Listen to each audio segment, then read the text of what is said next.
Okay.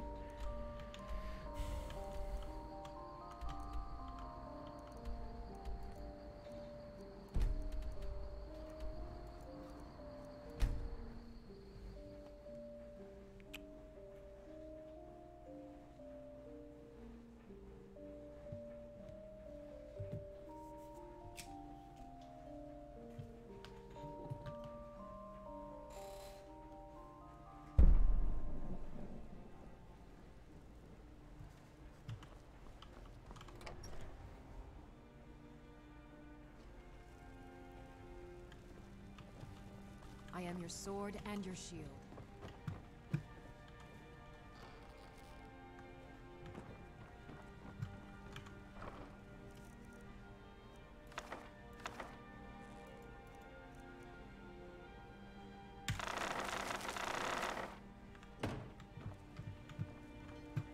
Okay.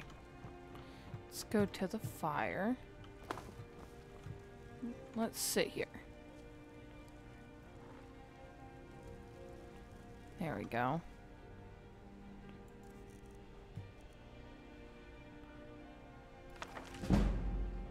Oh. This is chapter 7. Oh, I can't go all the way to chapter 7.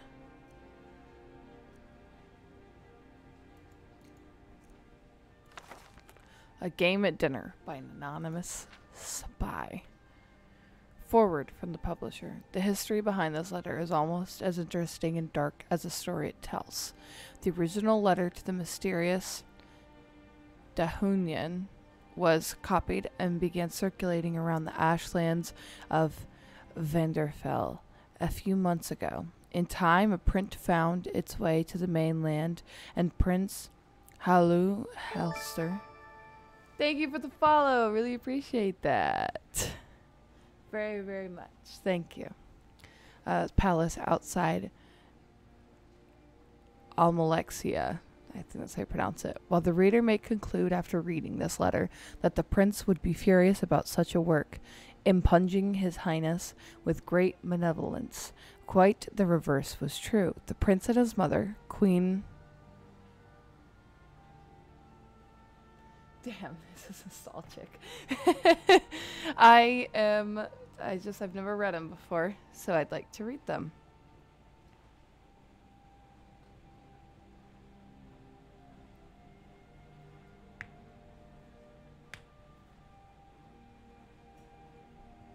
One second. My coworker just sent something.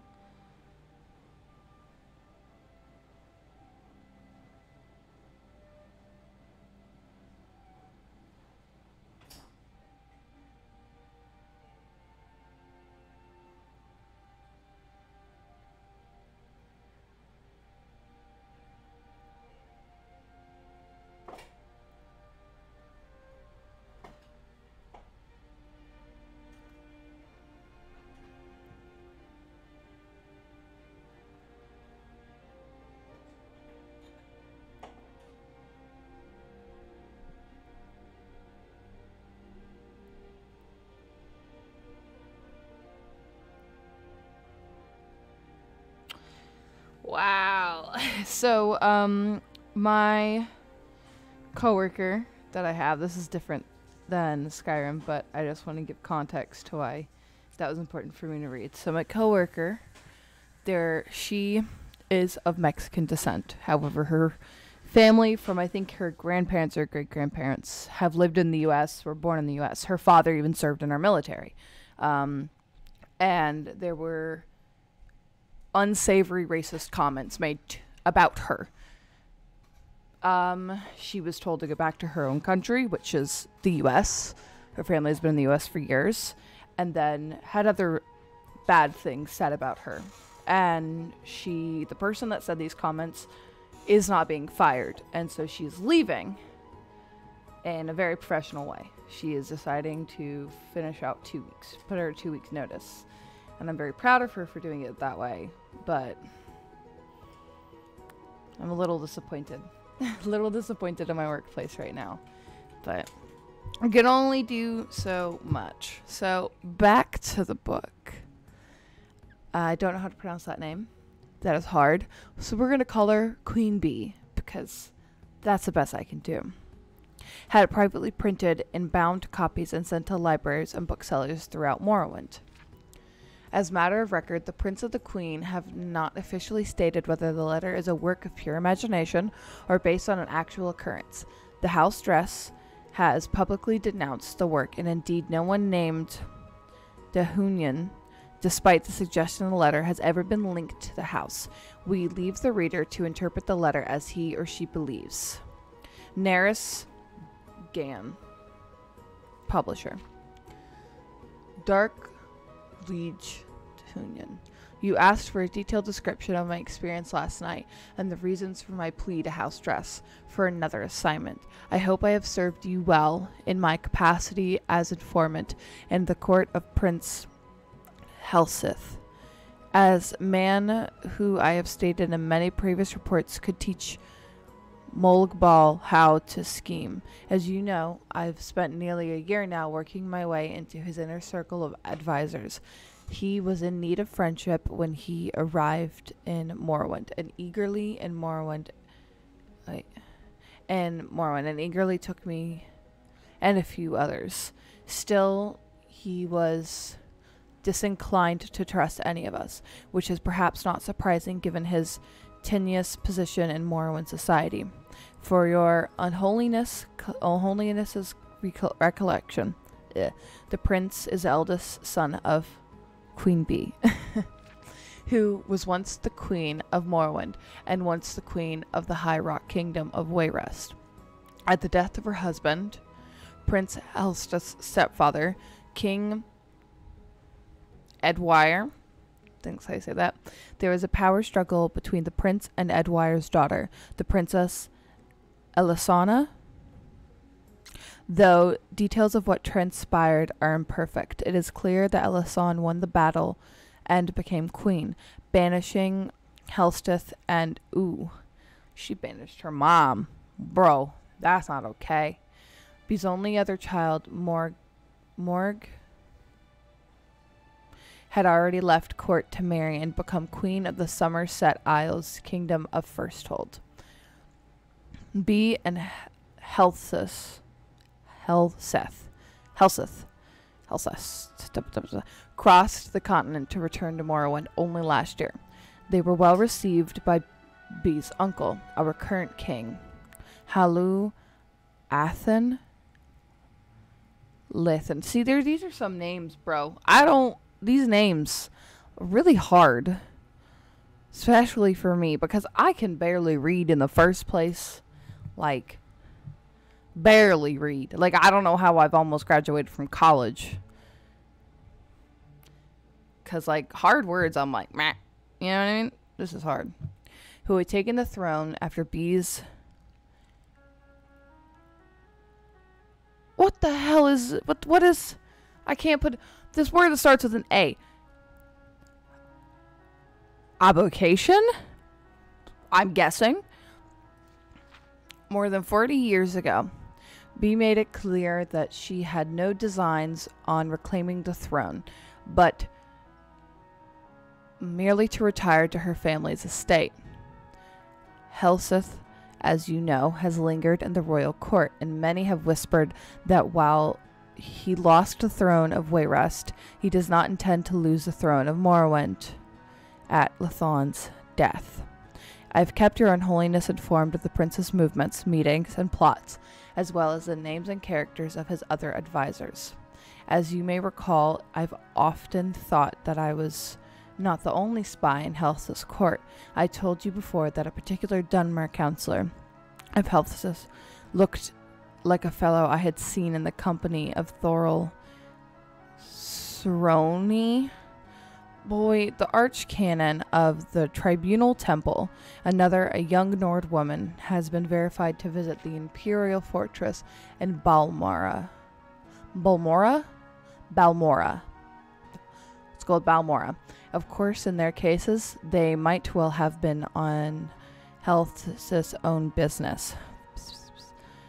But I couldn't be certain. I had begun to think myself paranoid as the prince himself when I found myself doubting the sincere loyalty of the prince's chamberlain.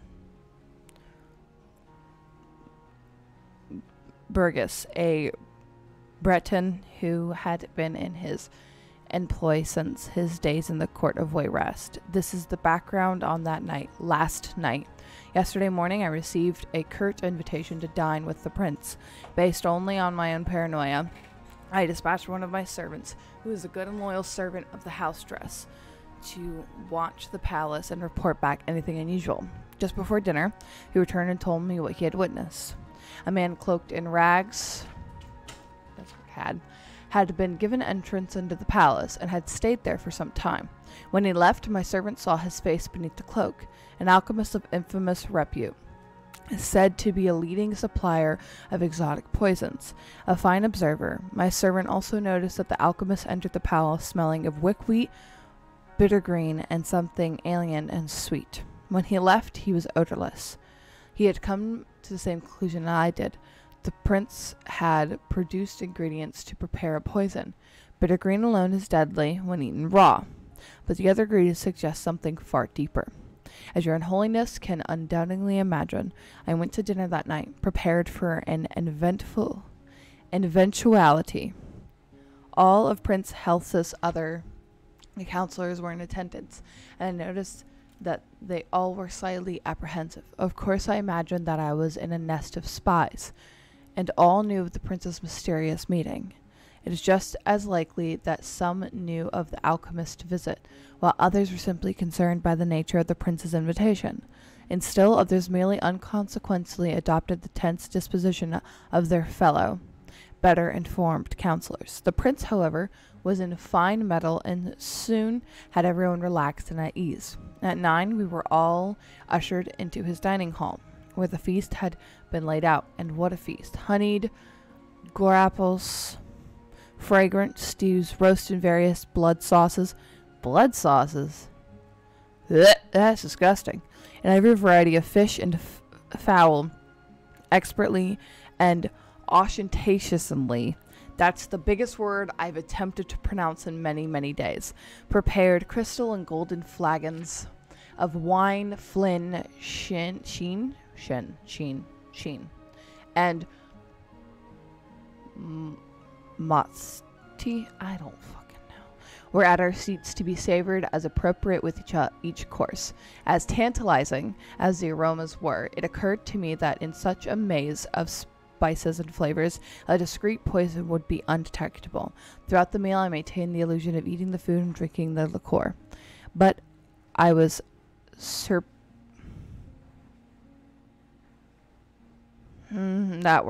serpentatious and swallowed nothing. Finally, the plates and foods were cleared from the table, and a turn of a spicy broth was placed in the center of the banquet. The servants who brought it in then retired, closing the banquet hall doors behind him. "It smells divine, my prince," said the Marchioness Colger, the Nord woman, "but I cannot eat another thing, your highness," I added, feign a tone of friendliness and slight intoxication. "You know that everyone at this table would gladly die to put you on the throne of Morrowind, but is it really necessary that we gorge ourselves to death?" The others at the table agreed with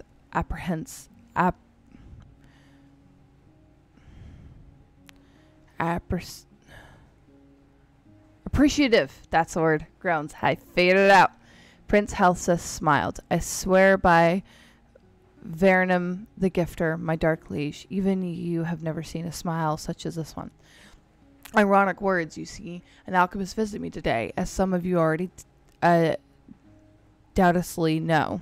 He showed me how to make a marvelous poison and its antidote, a most potent poison, excellent for my purposes. No restoration spell will aid you once you've ingested it. Only the antidote and the turn-in will save you from certain death, and what a death from what I've heard. I'm eager to see if the effects are all that the alchemist promised. It should be horribly painful for the inflicted, but quite entertaining. No one said a word. I could feel my heart beating harder in my chest. "Your Highness," said Alred, the Dunmer I suspected of alliance with the temple, "have you poisoned someone at this table?" "You are very astute, Alred," said Prince Elsif, looking across the table, eyeing each of his advisors carefully. "Little wonder I value your counsel. as indeed I value all in this room. I would be perhaps easiest for me to say who I haven't poisoned. I haven't poisoned anyone who served but one master, and whose loyalty to me is sincere. I haven't poisoned any person who wants to see King Health sit on the throne of Morrowind. I haven't poisoned anyone who isn't a spy for the Empire, the Temple, the House of Delvin, the House of Redorn, the House of Induril, and the House of Dress. Your Unholiness, he looked directly at me at his last words. I know that in certainty my face is practiced at keeping my thoughts from showing, but I immediately thought of every secret meeting I've had, every coded message I sent to you in the house. My dark liege, what could he know? What could he even without... What could he... What could be even without knowing? Suspect. I felt might... No, it's he. What could he even without knowing? Suspect. Oh, I figured it out. Okay. What could he even know? Even without... I will get the sentence out. What could he, even without knowing, suspect? I felt my heart beating even faster. Was it fear or poison? I couldn't speak. Certain as I was that my voice would betray my calm facade. Those loyal to me who wish harm on my enemies may be wondering, how can I be certain that the poison has been ingested?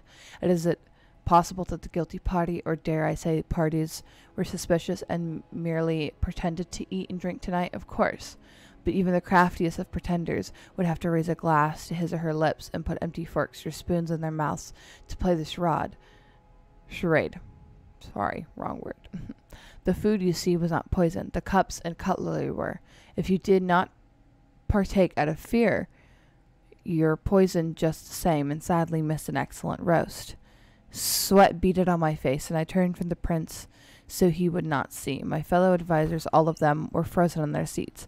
From the Marconius Colger, white with fear, to Kima Ineb, visibly shaking from the furrowed, angry brows of Alrat to the statue-like state of Burgess. I couldn't help thinking then, could the prince's entire councilship be comprised of nothing but spies? Was there any person at the table loyal? And then I thought, what if I were not a spy myself? Would I trust Elsif to know that? No one knows better than his advisors both the depth of the prince's paranoia and the utter impulsibility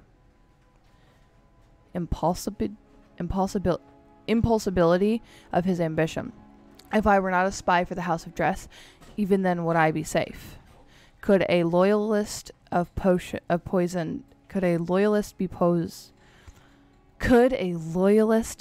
poisoned because of not so innocent judgment? The others must have been thinking the same thing, loyalists and spies alike. While my mind whirled, I could hear the prince's voice addressing all assembled. The poison acts quickly. If the antidote is not taken within 1 minute from now, here will be death at the table. I couldn't decide whether I had been poisoned or not. My stomach ached, and I reminded myself it might have been the results of sitting at the sumptuous banquet and not partaking. My heart shook in my chest, and a bitter taste like tarum root stung my lips. Again, was it fear of poison? These are the last words you will hear if you are disloyal to me, said Prince Elsif, still smiling in damned smile as he watched his advisors squirming in their seats. Take the antidote and live. Could I believe him? I thought of what I knew of the prince and his character. Would he kill a self-confessed spy at his court, or would he rather send the vanquished back to his masters? The prince was ruthless, but either possibility was within his manner. Surely the theatricality of this whole dinner was meant to be a presentation to instill fear. What would my ancestors say if I joined them after sitting at the table, eventually dying of poison? What would they say if I took the antidote, confessing my allegiance to you and the house dress, and was summarily executed? And I confess, I thought of what you might do to me even after I was dead. I had grown so lightheaded and filled with my own thoughts that I didn't see Burgess jump from his seat. only suddenly aware that he had the turnin in his hand and was gulping down the liquid within. There were guards all around, though I had never noticed them enter. Burgess, said Prince Halseth, still smiling, you have spent some time at Ghostgate House Rendoran. You didn't know? Burgess laughed sourly. No, House. I report to your stepsister, the Queen of Wayrest. I've always been in her employ. By Auchintosh, you poisoned me because you thought I was working for some damnable dark elves. You're half right, said the prince. I didn't guess who you were working for, or even that you were a spy. But you're also wrong about me poisoning you. You poisoned yourself when you drank from the turnin. Your Unholiness, you didn't need to hear about Burgess' death. I know that you have seen much over the many, many years of your existence, but you truly don't want to know. I wish I could erase the memory of his agonies from my own mind. The council was dismissed shortly thereafter. I do not know if Prince Halseth knows or suspects that I too am a spy. I do not know how many others last night, were also as close as I was from drinking from the turnin before Burgess did. I only know that if the prince does not suspect me now, he will. I cannot win at the games he mastered long ago at the court of Wayrest, and I beg your Unholiness, my dark liege Dehonian, to use your influence in the house dress and dismiss her loyal servant from this charge. Publisher's note. Of course, the anonymous writer's signature has not been on any reprint of the letter since the original. That was a good book. Actually, quite a good book. A Game at Dinner. Yeah, that's, I really like that. There's a book that I read when I was, a few years ago. I read it. I forget what it's called. But it's essentially, there is like, this apartment building is huge. And all of it's glass, but you're told that nobody else can like see you. It's all glass, but no one can see you. And there's a restaurant at the bottom of it, and there's a few other things, and there's a bunch of people that live in here that are all somehow connected to this one man. I think he's the owner of the apartment building. And this man dies, and there's this whole mystery about who done it, because it wasn't known about who did it. And there's a house in the background that's kind of like a scary like house that's considered a haunted house that no one really goes into, and it's also connected to this story. And it's short. It's like about that big of a book. A real quick read. Took me like maybe 2 days to finish it. I really enjoyed it. I just forget the name of it. I've read so many books that some of them just the names vanish, but it was a really good book, and it reminded me a lot of that. For sure, because there was a lot of mind games played with in that entire thing, so, you know.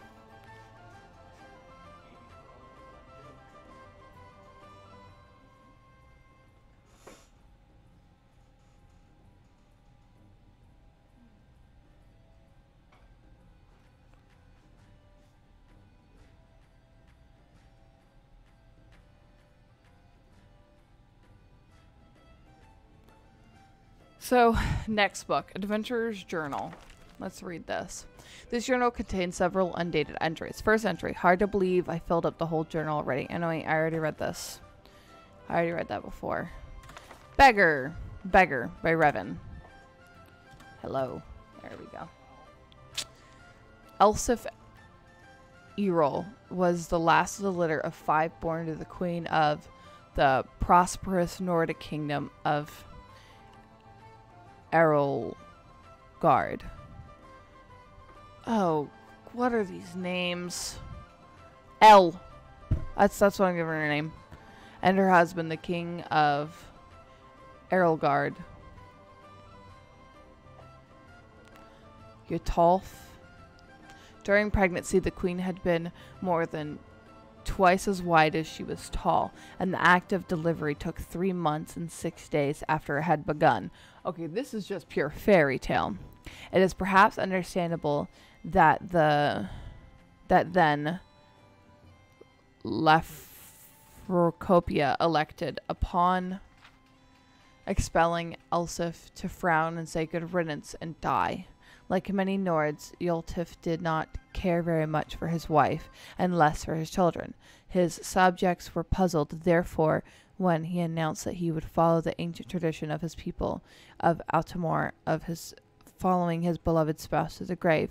They had not thought they were particularly in love, nor are they aware that such a tradition existed. Still, the simple people were grateful, for the little royal drama alleviated their boredom, which was and is a common problem in the more obscure parts of northern Skyrim, particularly in wintertide.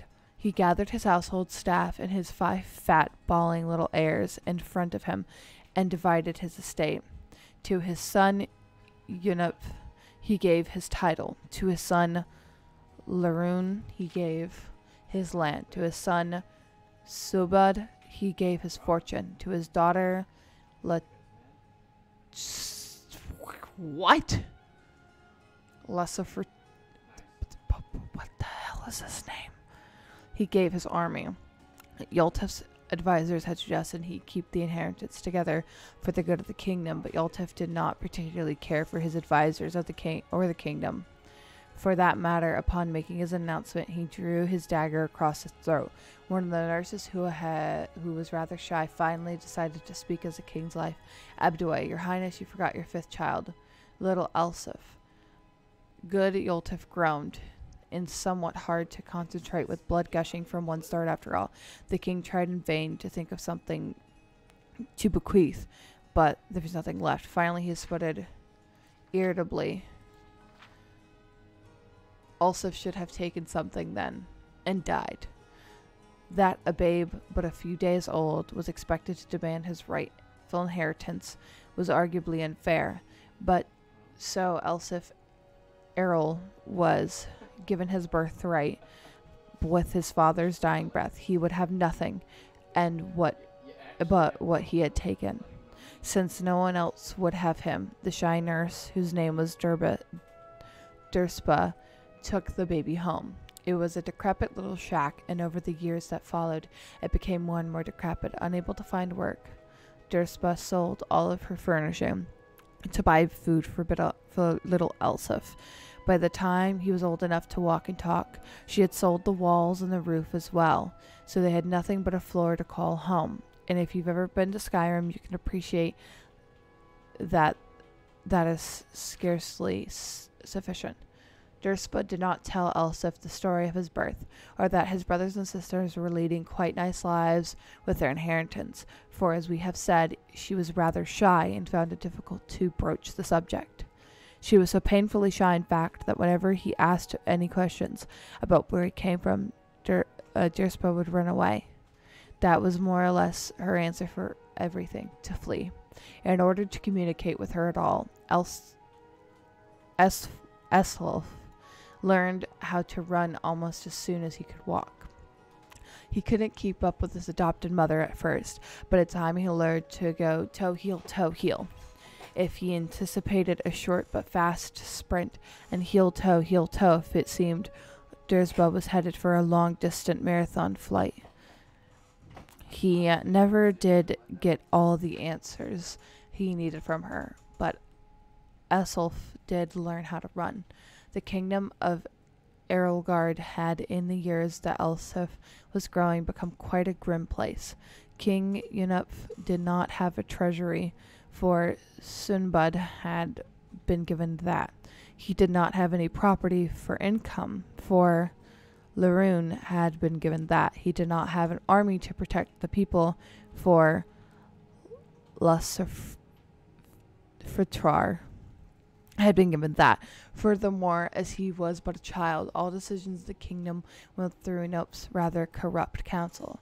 It had become a bureaucratic, exploitative land of high taxes, rampant crime, and regular incursion for neighboring kingdoms. Not a particularly unusual situation for the kingdom of Tamriel, but an unpleasant one nonetheless. The time finally came when the tax collectors arrived to Durspa's hovel. Such it was to collect the only thing he could, the floor. Rather than protest, the poor shy maid ran away, and Elsif never saw her again.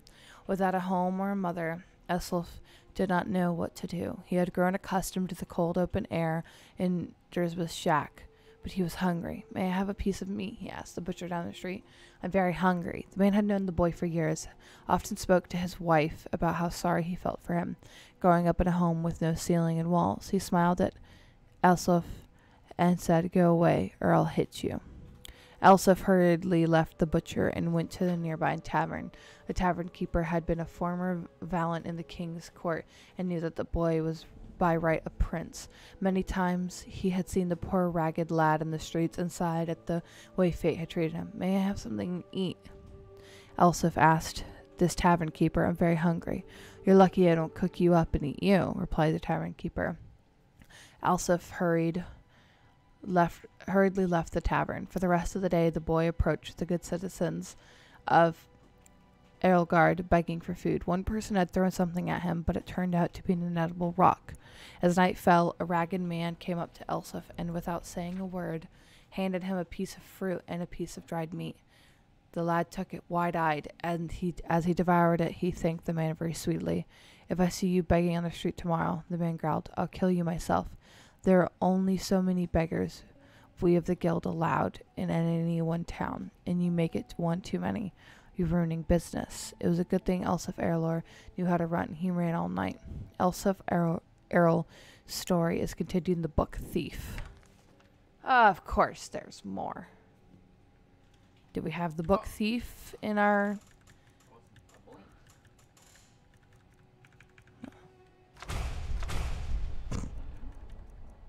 Yes, we do. If the reader has not had the pleasure of reading the first volume in these series of the life of Elsif Erl, beggar, he should close this book immediately, for I shan't recap. I will tell you this much, gentle reader. When we last saw Elsif, he was a boy, an orphan, a failed beggar, running through the wild winters of Skyrim. Away from his home of Earlgard, he continued running, stopping here and there for many more years until he was a young man. Elsif discovered that among the ways of getting food, asking for it was the most troublesome. For easier way, finding it in the wilderness or taking it from unguarded market stalls. The only thing worse than begging to get food was begging for the opportunity to work for the money to buy it. That seemed needlessly complicated. No, as far as Elsif was concerned, he was best off being a scavenger, a beggar, and a thief. He committed his first act of thievery shortly after leaving Earlgard, while in the southern woods of Tambrakar and the rugged land near Mount Jensen, just east of the village of Horribled. Elsif was starving, having not eaten anything but a rather scrawny raw squirrel in 4 days, and he smelled meat cooking and then found the smoke. A band of minstrel bards was making camp. He watched them from the bushes as they cooked and joked and flirted and sang. He could have asked them for some food, but so many others have refused him before. Instead, he rushed out, grabbed a piece of meat from the fire, and once from the burn, scrambled up the nearest tree to devour it, while the bards stood under and laughed. "What is your next move, thief?" giggled a fair red-headed woman who was covered in tattoos. "How do you intend to disappear without us catching and punishing you?" As the hunger subsided, Elsif realized she was right. The only way to get out of the tree without falling in their midst was to take the branches down to where it hung over a creek. It was a drop of a cliff of about 50 feet that seemed like the wisest strategy, so Elsif began crawling in the direction. "You do know how to fall, boy," called out a young Khajiit, but a few years older than Elsif. Thin but muscular, graceful in his slightest movements. "If you don't know, you should just climb down here and take what's coming to you. It's idiotic to break your neck when we just give you some bruises and send you on your way." "Of course I know how to fall," Elsif called back, but he didn't. He just thought the trick of falling was to have nothing underneath you and let nature take its course. But 50 feet up, when you're looking down, is nothing to give anyone pause. I'm sorry to doubt your abilities, Master Thief, said the Khajiit, grinning. Obviously you know how to fall feet first, with your body straight, but loose to avoid cracking like an egg. It seemed like you were destined to escape us. Elsif wisely followed the Khajiit's hints and leapt into the river, falling without much grace, but without hurting himself. In the years that followed, he had to make several more drops from even greater heights, usually after a theft, sometimes without water beneath him. And he improved the basic techniques. When he arrived in the western town of Jallenham, on the morning of his 21st birthday, it didn't take him long to find out who was the richest person most deserving of being burglared. An impregnable palace in a park near the entrance of and near the center of town was owned by a mysterious young man named Soybud. Elsif wasted no time in finding the palace and watching it. A fortified palace he had come to learn was like a person, with quirks and habits beneath its hard shell. It was not an old palace. Evidently, whatever money this Soybud had to come into was fairly recent. It was regularly patrolled by guards, implying that the rich man was fearful of being burglared. With good reason. The most distinctive feature of the palace was its tower, rising 100 feet above the stone wall, doubtless giving the occupant a good defensive view. Elsif guessed that if Soybud was as paranoid as he guessed him to be, the tower would also provide a view of the palace storehouse. The rich man would want to keep an eye on his fortunes. And that meant that the loot couldn't be directly beneath the tower, but somewhere in the courtyard within the walls. The light in the tower shone all night long, so Elsif boldly decided that the best time to burglar was by the light of day, when Soybud must sleep. That would be the time the guards would least expect a thief to pounce. And so, when the noon sun was shining over the palace, Elsif quickly scaled the wall near the front gate and waited, hidden in the sternlations. The interior courtyard was plain and desolate, with few places to hide, but he saw that there were two wells. One the guards used from time to time to draw up water and slack their thirst, but Elsif noticed the guards would pass by the other well, never using it. He waited until the guards were distracted just for a second by the arrival of a merchant in a wagon bearing goods for the palace. While they were searching his wagon, Elsif leapt elegantly feet first from the wall into the well. It was not a particularly soft landing, for, as Elsif had guessed, the well was not full of water but gold.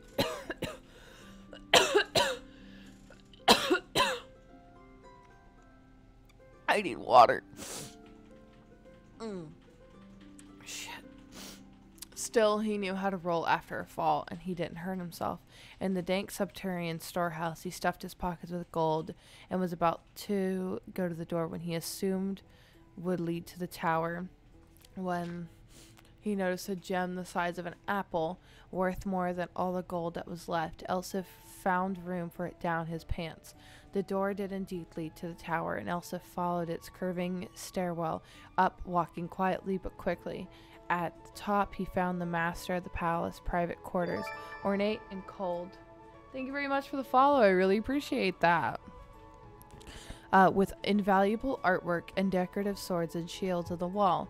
Elsif assumed the snoring lump under the sheets was Soybud, but he didn't investigate too closely. He crept to the windows and looked out. It was going to be a difficult fall for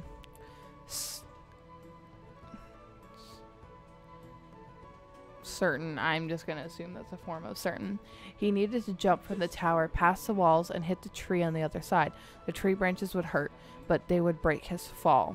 And there was a pile of hay he had left under the tree to prevent further injury. Elsif was about to leap when the occupant of the room woke up with a start, yelling, "My gem!" Elsif stared at him for a second, wide-eyed. They looked alike, not surprisingly, since they were brothers. Elsif Elroy's story is continued in the book Warrior. I don't have Warrior. I don't have Atlas. Oh my god. Kitty, you have to leave. You have to leave. Stop. God, dude.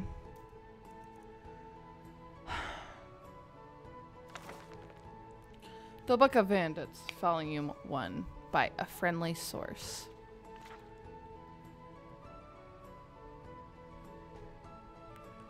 I think I've already read this, actually. Yeah, I've already read that. I've already read that. Okay. By order of Balgruff the Great, to all able-bodied men and women of Whiterun, the bandit located in Silent Moon camps have been harassing, robbing, and attacking citizen visitors. A world be offered to anyone who kills their leader. Cool. Items. A brief history of the Empire. I don't have two! I can't read it. Cast of Skyrim. We'll read Cast of Skyrim. A report by Auditil. I have been sent to the frigid wasteland to catalog and study any of its indigenous cats, which has so far been uneventful. After months of wandering, I have so far only encountered some variations of the same basic species. In my travels, I have encountered several Khajiit outcasts from their clan that have taken up residence in Skyrim. They have been most unhelpful, probably for fear I'd expose their location. I can't say I'm surprised that there are a few Khajiits here. It's cold and unwelcoming. Saber cats are basic giant cats that have evolved to dangerously sharp front teeth. The average saber cat has a reddish-brown fur, which it uses to blend into grassy regions, but I have observed them skulking and sleeping on rocks, so I don't believe the fur is for camouflage. The primary attack of the saber cat are its biting attacks, but it can also briefly rear up to attack with its front claws. I've also seen it pounce forward on its prey in a particularly powerful attack. The snowy version of the saber cat has spotted white fur, which I believe it uses more for stalking, more than its cousins in the plains. The tooth of the cat is rumored to be useful in potions that restore the Imburous stamina, as well as a potion that will temporarily give a more keen eye for smithing. A skillful hunter can usually salvage the pelts and teeth of their kills, but reports that the meat is tasteless and not fit to eat. That's it. That's all we got on the Cats of Skyrim.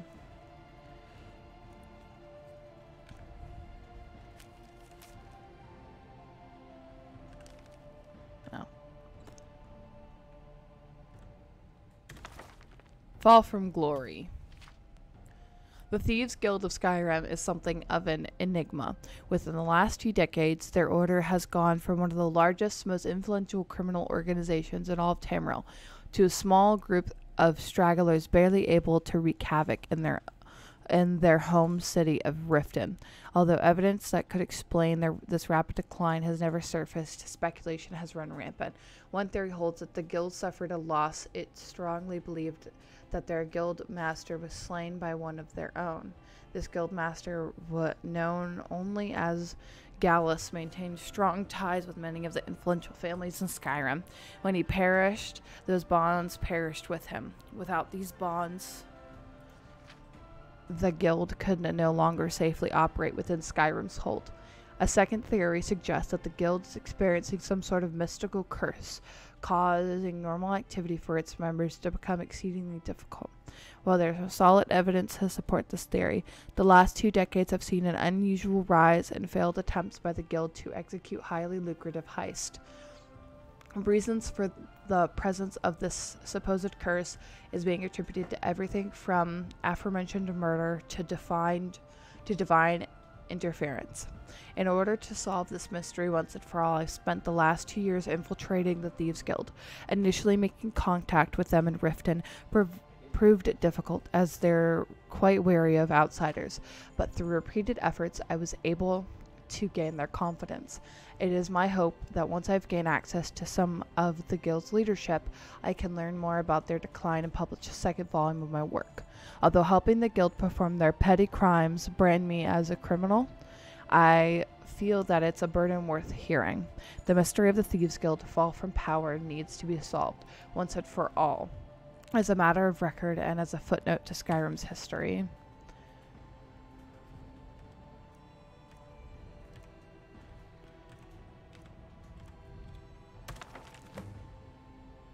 Oh. My fingers are trembling. The gold claw is finally in my hands, and with it the power of the ancient Nordic heroes. That fool Lucen Valorous has no idea that his favorite store decoration was actually the key to Bleakfallow's barrow.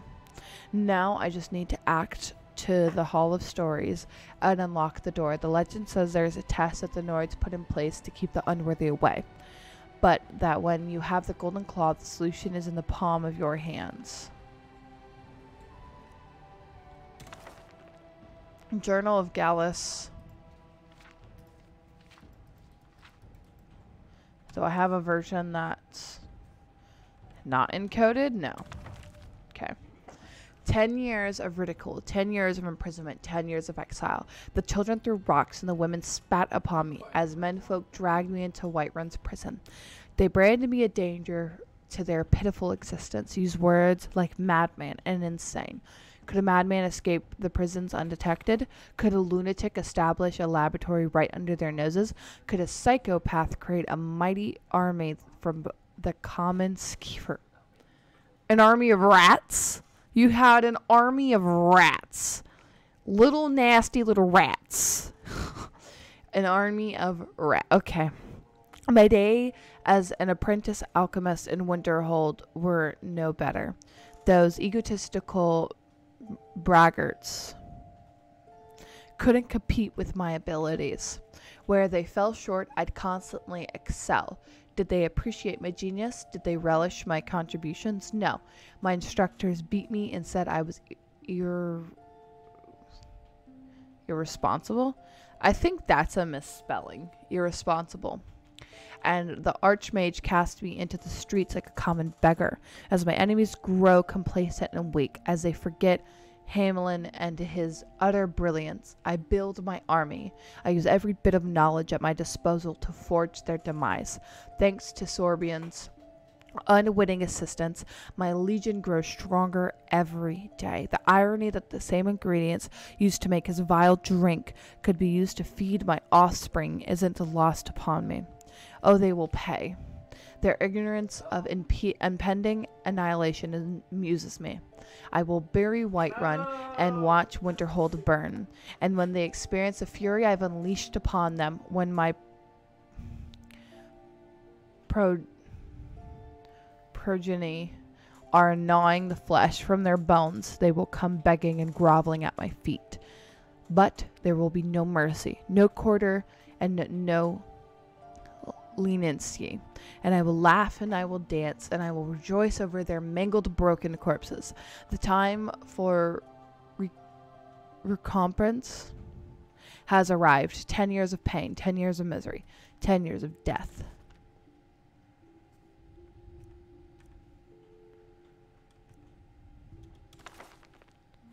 Do I have all the volumes before I just read this? I only have volume 1. Whatever, we'll read it. The Mystery of Princess Talra, Part 1.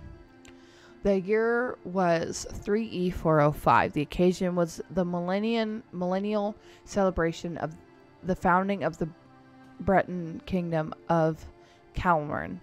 Every grand boulevard and narrow alley was strung with gold and purple banners, some plain, some marked with the heraldic symbol of the royal family or the various principalities and dukedoms, which were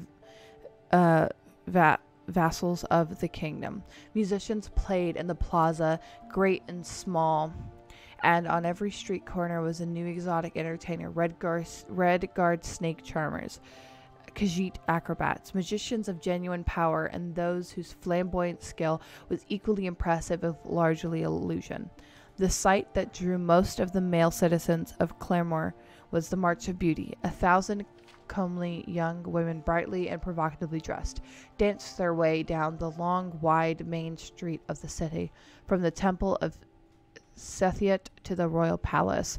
The menfolk jostled one another and craned their necks, picking their favorites. It was no secret that they were all prostitutes, and after the march and the flower festival that evening, they would be available for more intimate business.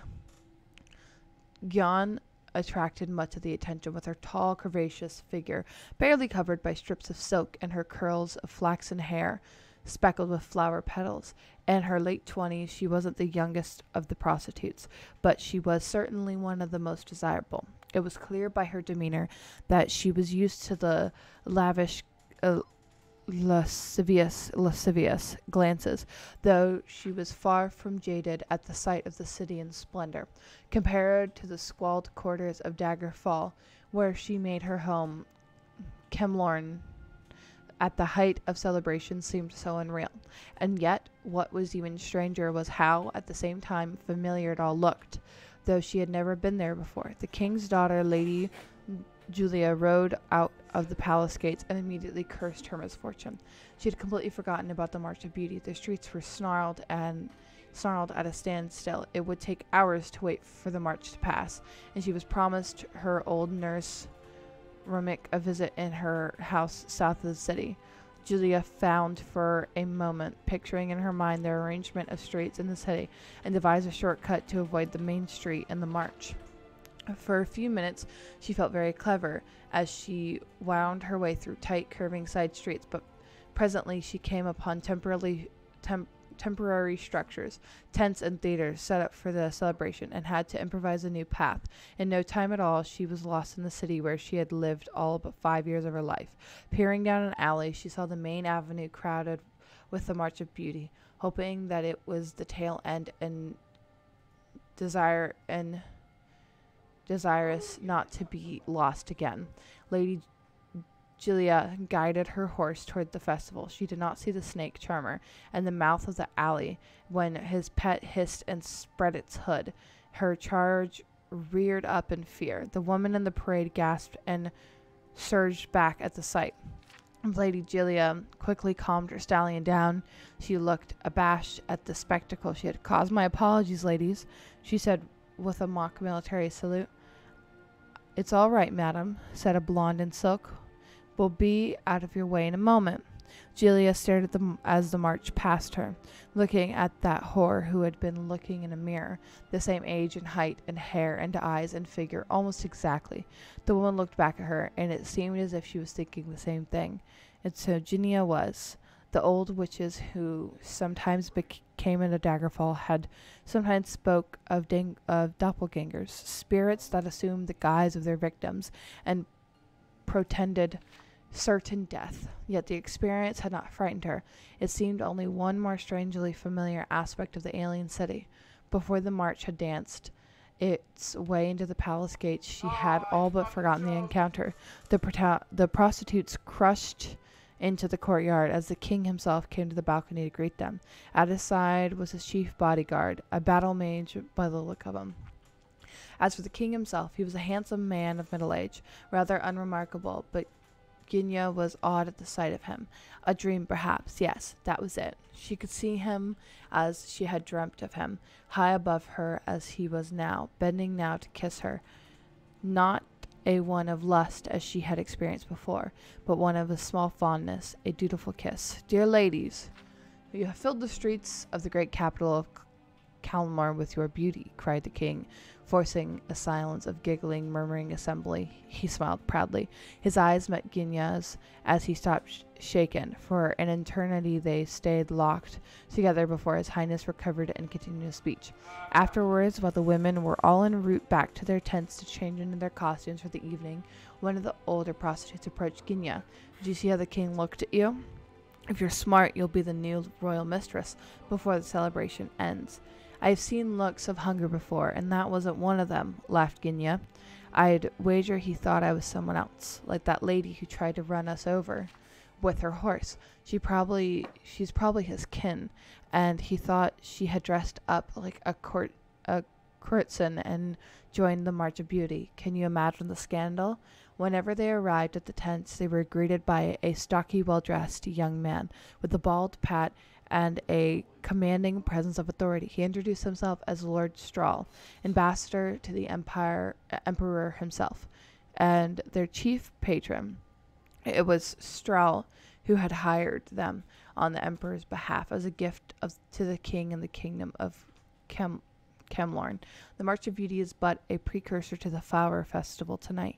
He said, unlike the king, he did not have to yell to be heard. His voice was loud and precise in its natural modulations. I expect each of you to perform well and justify the significant expense I've suffered bringing you all the way up here. Now hurry. You must be dressed and in position on Calvister Rock before the sun goes down.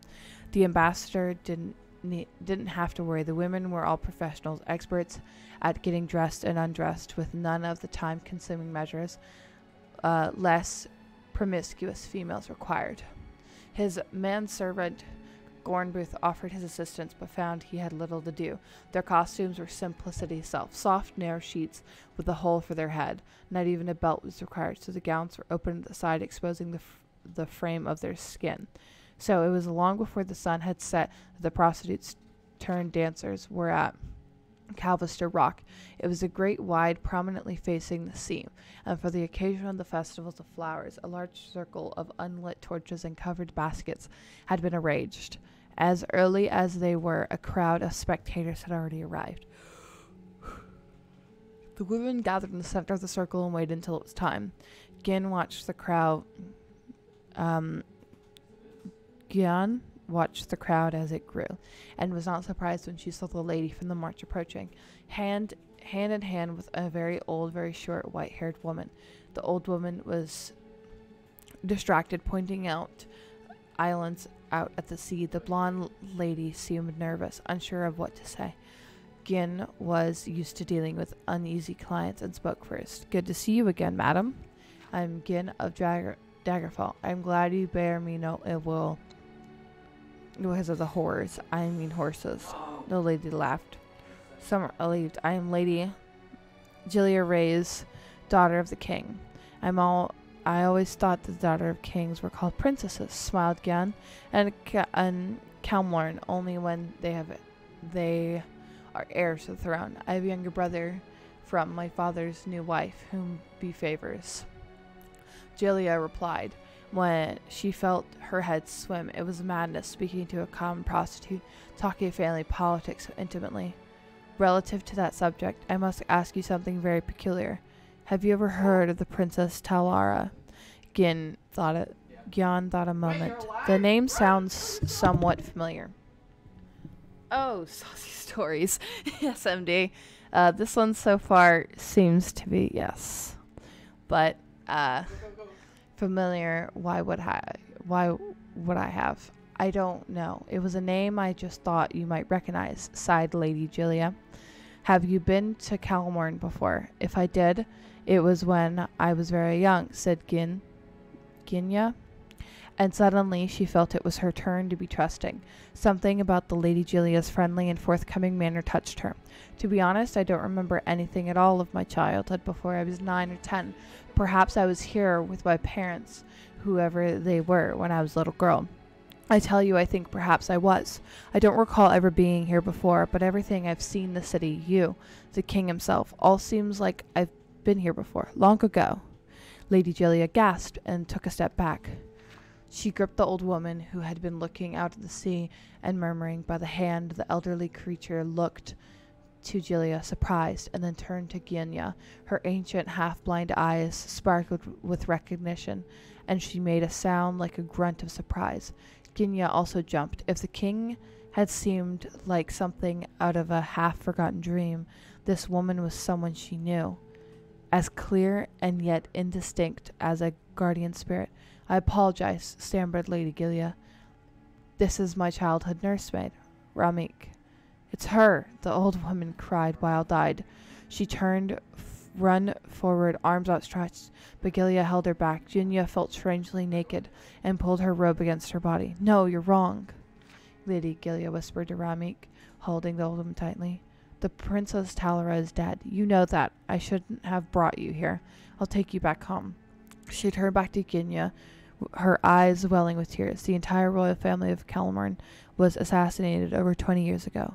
My father was Duke of Olin, the king's brother, and so he inherited the crown. I'm sorry to have bothered you. Good night. Ginya gazed after Lady Gilia and the old nurse as they disappeared into the crowd, But she had little time to consider all she had heard. The sun was setting, and it was time for the flower festival. 12 young men emerged from the darkness, wearing only loin clothes and masks, and lit the torches. The moment the fire blazed, Ginya and all the rest of the dancers rushed to the baskets, pulling out blossoms and vines by handfuls. At first, the women danced with one another, sprinkling petals to the wind. The crowd then joined in as the music swelled. It was a mad, beautiful chaos. Ginya leapt and swooned like a wild forest nymph. Then, without warning, she felt rough hands grip her from behind and push her. Oh, God. Nope. Oh, wait. She was falling before she understood it. The moment the realization hit, she was closer to the bottom of the 100-foot tall cliff than she was at the top. She folded her arms and grasped at the wall cliff. Her fingers raked against the stone, and her flesh tore. But she found a grip and held it. For a moment, she stayed there, breathing hard. And then she began to scream. The music in the festival were too loud above. No one could hear her. She could scarcely hear herself. Before her, the surf crashed. Every bone in her body would snap if she fell. She closed her eyes and a vision came. A man was standing below her, a king of great wisdom, great compassion, looking up, smiling.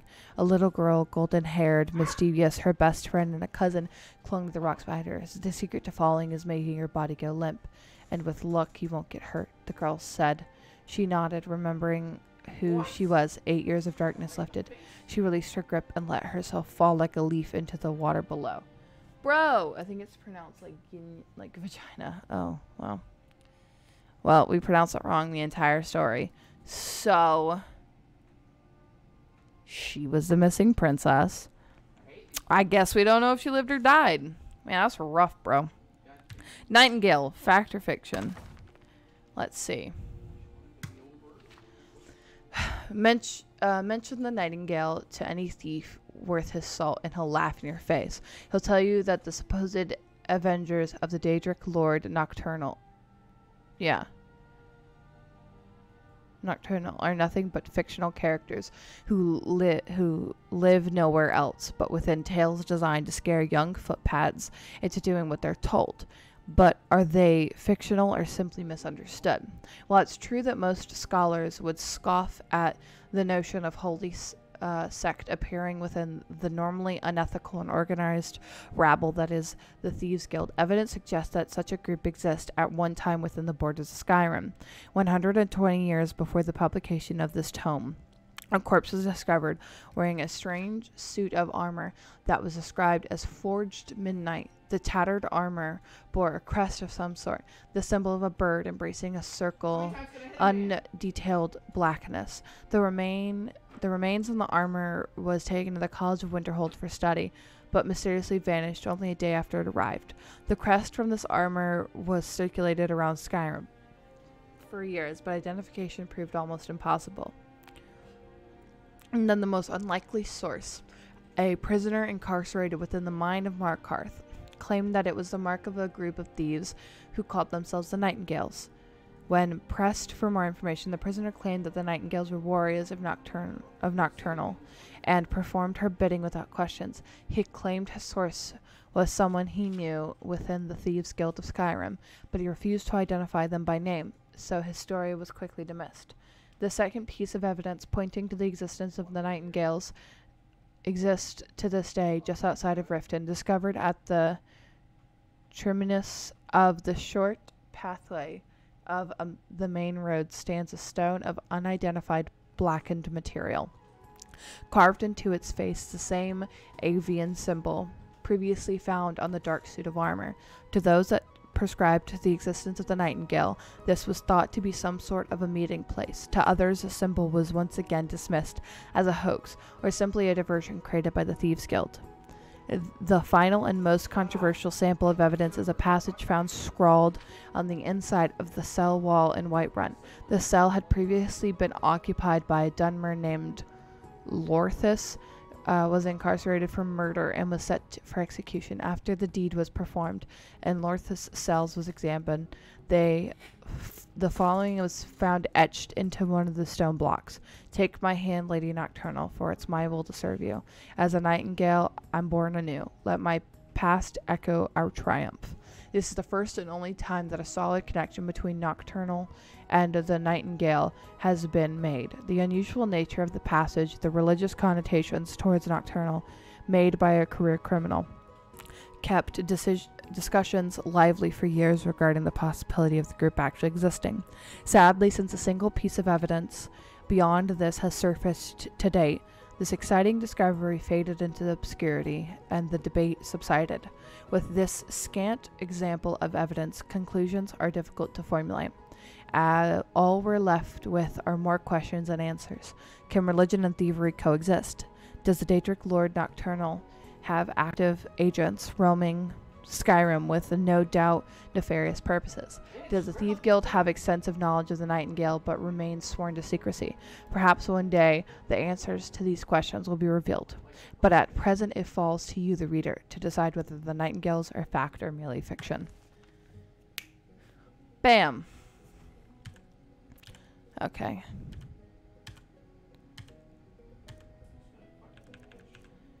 I haven't read this note yet. Meet me at the Shrine of Talos. Okay. Sister Danza. Jork mood is still melancholic, but he is otherwise in strong health. The potions you have given him leads his nightmares, but I'm afraid my family's gifts run strong in his vein.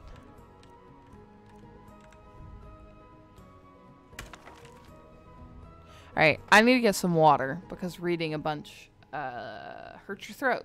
Surprise, surprise.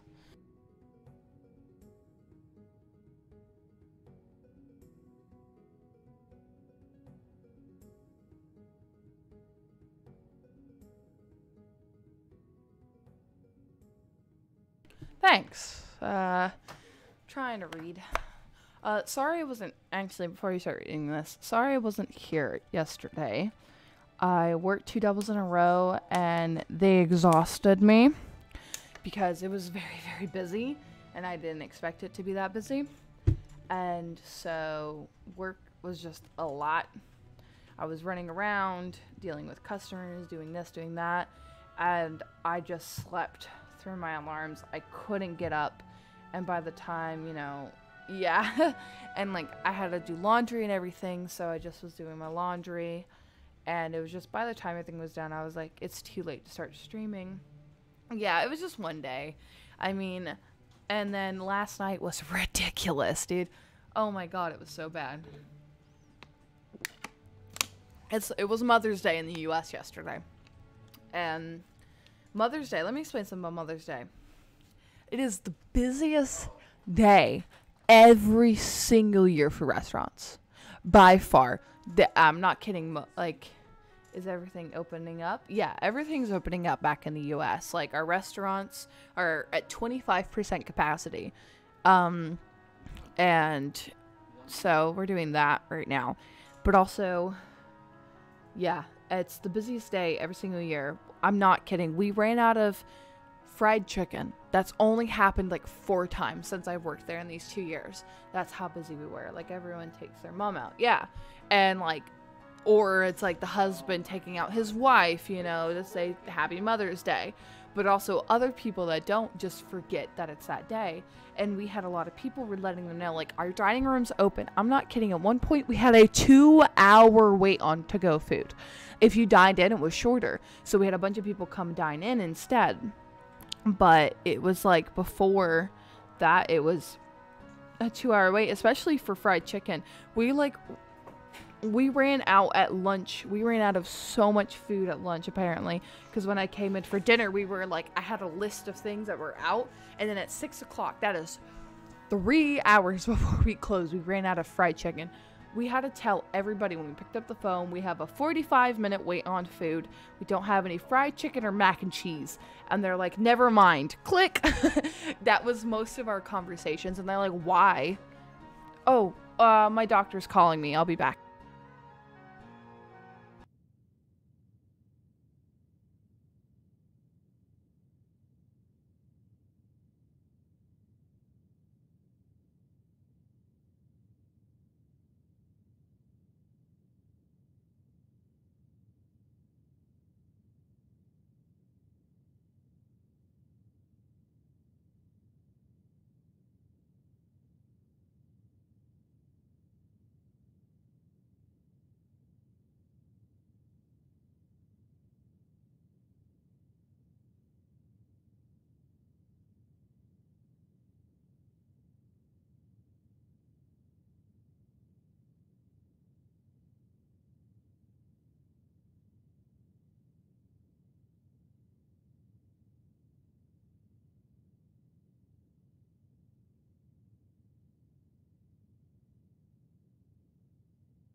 I am back. Everything is good. We just have to make sure my medicine's on the right track. But anyways, it was and work was just stressful in general. It wasn't that we were just super busy. We were, you know, these last, like, it was Friday and Saturday, it was 2 doubles in a row. So of course I was exhausted. I mean, when you're on your feet for long periods of time, 2 days in a row, your feet begin to die. But I had so it was on Friday, I believe. I have a friend who works with me. She is a very good worker. She's a hard worker, and her family is of Mexican descent. But however, her family for many generations was born and lived in the U.S. Her father even served in our U.S. military. So they're very U.S. family. Like, they just happen to be of Mexican descent. It's just a thing. It's just her. That's just her ethnicity. That's all it is. That's legitimately all it is. She just happens to be Mexican.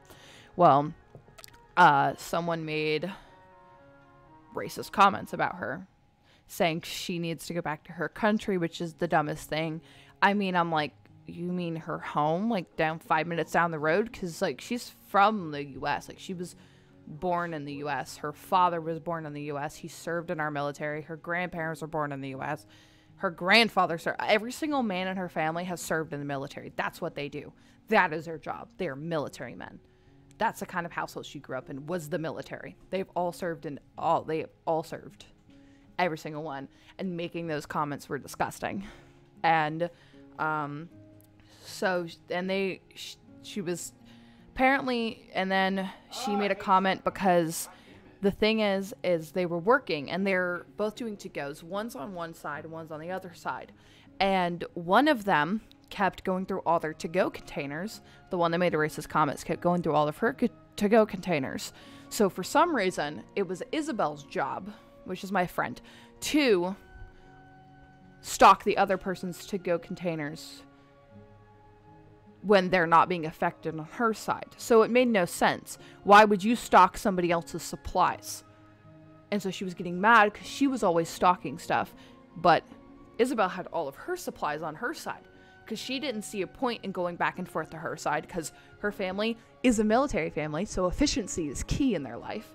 So she's very efficient at her job. And so she's doing it, and she's doing it quick. She's getting it done, getting it right. And the other girl's getting upset because she's not helping her do her job when she's not even saying anything. And so she keeps making, like, little smart remarks. And Isabel is not good with that because she's, again, from a military family. They don't take stuff like that. And so she's like, can you, like, shut up and stop? And then then the other person calls her a bitch. Then Isabel's like, no, you do not. So called her a bitch back. And they got in an argument.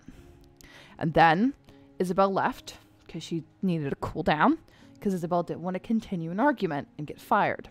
And then the other person that was starting the argument, essentially, and being a jerk, went outside to smoke a cigarette and then made those racist remarks. And then came back inside, sat in the party room, which is a room literally that we have for, like, bigger parties that reserve it. And she said, I'm not leaving until, you know, that dirty Mexican gets out of the kitchen. And I'm like, what the fuck? That's not okay to say. And apparently nobody told her, and I didn't know this. I thought she had known because I thought, I mean, if someone made a racist comment about me, I would like to know. I mean, I think that's a decent human thing to tell somebody, is when someone's being racist. I mean, to you. I mean, maybe that's just me. Maybe that's just the life I grew up in. But nobody had told her, and she... So anyways, she had gone to a different part of the kitchen just to clean things, and said if apparently I'm not doing good at to-goes, she can just do it herself. So she was letting her do to-goes herself. And she's just doing whatever else she's supposed to do. And the kitchen manager actually came in and yelled at Mary, because apparently that's the other to-go person's name. They yelled at her saying, like, you don't need to be saying those things. why are you saying those things? Just don't do that. Just stop it. Like, stop. Like, grow up, kind of. And he was very upset because we had been backed up on to-goes because of this little argument. That shouldn't have even happened, because you just keep your mouth shut and don't say those kind of things. That argument ensued. It was back and forth, and they broke it up. They went to separate things. They were doing their job.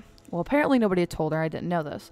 So the next day I come in and I say hi to her, because she's my friend. I say hi. I give her a hug. I say, how are you doing? And she says, I'm doing okay. I said, I know you had a pretty difficult day yesterday. I mean, I don't think I'd show back up if someone said some racist comments about me.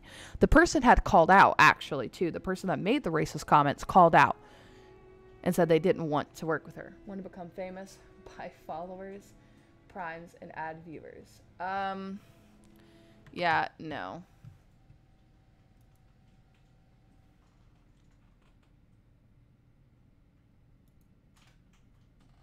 Thank you. Okay, sorry guys. I had to ban that. That's bannable. Hey, MD, if you hear it, that's a bannable offense.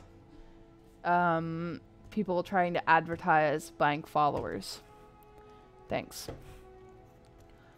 I want to become famous on my own terms. But anyways, then essentially what happens, and so I didn't know that, and I said, well, I said, I don't know if I'd show up if someone made racist comments about me. And she goes, racist comments? No one had told her. And she's like, what did she say? And I tell her what was said about her. And she becomes very angry for obvious reasons, because now she feels unwelcomed at her own workplace. And then the person, they did not get rid of the person that made the racist comments. So Isabel has made the executive decision on her own, for her own life, to put in her 2 weeks notice and leave if they refuse to remove her. That is the end of that. And she has all right to do that. All right. Because what she did should not have been said. At all. Now, back to what I was doing. We're going to continue to read some books. All right. Paula. Book 1. Paula. I remember when I first heard that name, not long ago at all. It was at a Tales and Talos ball at a very fine estate west of Mir Corp, to which I and my fellow Mages Guild initiates had found ourselves unexpectedly invited. Truth be told, we needn't have been too surprised. There were very few other noble families in Mir Corp. The region had its halcyon days as a resort for the wealthy far back in the Second Era, and on reflection, it was only appropriate to have sorcerers and wizards present at a supernatural holiday. Not that we were anything more exotic than students at a small, non-exclusive charter house of the guild. Skyrim. What a wonderful game. Yes. Thank you. Thank you. Really appreciate that. Really appreciate that. Mr. President. Okay. I feel honored. I feel so honored. Okay. I'm back to what I was doing. Not that we were anything more exotic. Oh wait. But like I said, there was a paucity of other choices available. For close to a year, the only home I had known was the rather ramshackle, if sprawling grounds of the Mir Corp Mages Guild. My only companions were my fellow initiates, most of which only tolerated me, and the masters, whose bitterness and being at a backwater guild promoted never-ending abuse. Immediately, the School of Illusion had attracted me, and the maester who taught us recognized me as an apt pupil who loved not only the spells of the science, but their philosophical underpinning. There was something about the idea of warping the imperceptible energies of light, sound, and mind that appeal to my nature. Not for me, the flashy school of destruction and alteration, the holy school of restoration and conjuration, the practical school of alchemy and enchantment, or the chaotic school of mysticism. No, I was never so pleased as to take an ordinary object and by a little magic make it seem something other than what it was. It would have taken more imagination than I had to apply that philosophy to my monotonous life.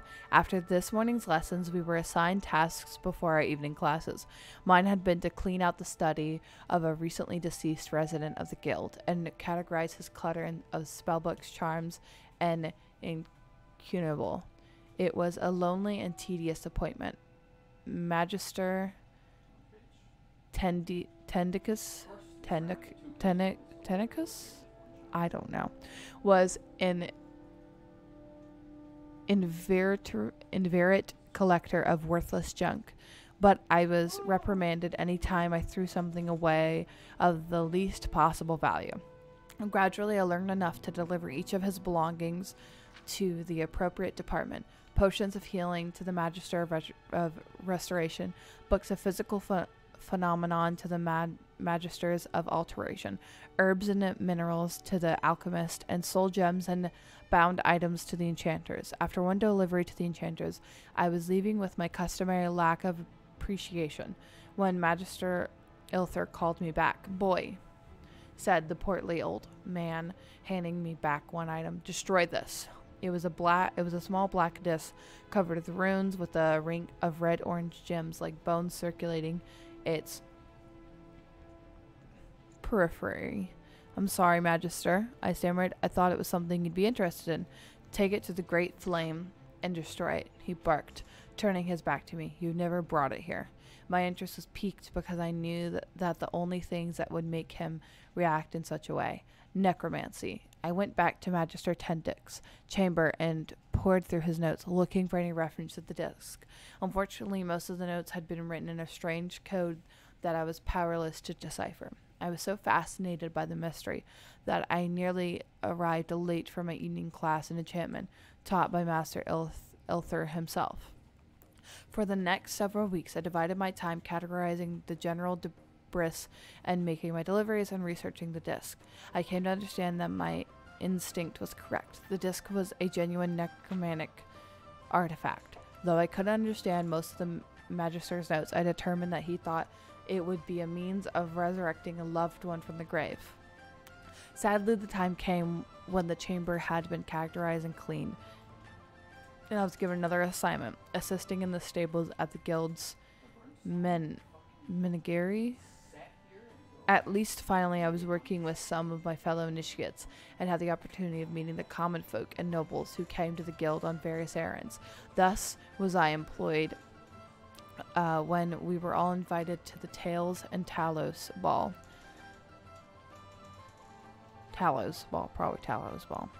If the expected glamour of the evening were not enough, our hostess was reputed to be a young, rich, unmarried orphan from Hammerfeld.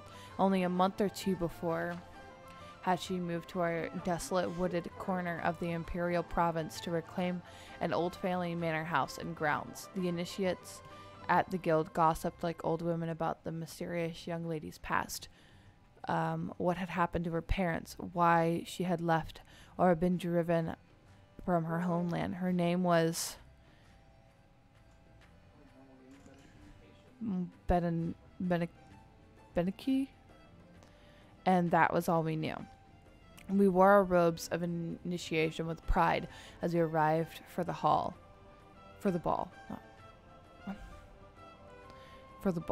At the enormous marble foyer, a servant announced each of our names as if we were royalty, and we strutted into the midst of the revelers with great puffery. Of course, we were then promptly ignored by one and all. In essence, we were unimportant figures to lend some thickness to the ball. Background characters. The important people pushed through us with perfect politeness. There was old lady suggesting diplomatic appointments to Balmora with the Duke of Rimfarlin, an orc warlord, entertaining a giggling princess with tales of rape and pillage. Lovely! 3 of the guild magisters worried with their painfully thin noble spinsters about the hauntings of Daggerfell, intrigues at the imperial and various royal courts were analyzed, gently mocked, fruited over, toasted, dismissed, evaluated, mitigated, admonished,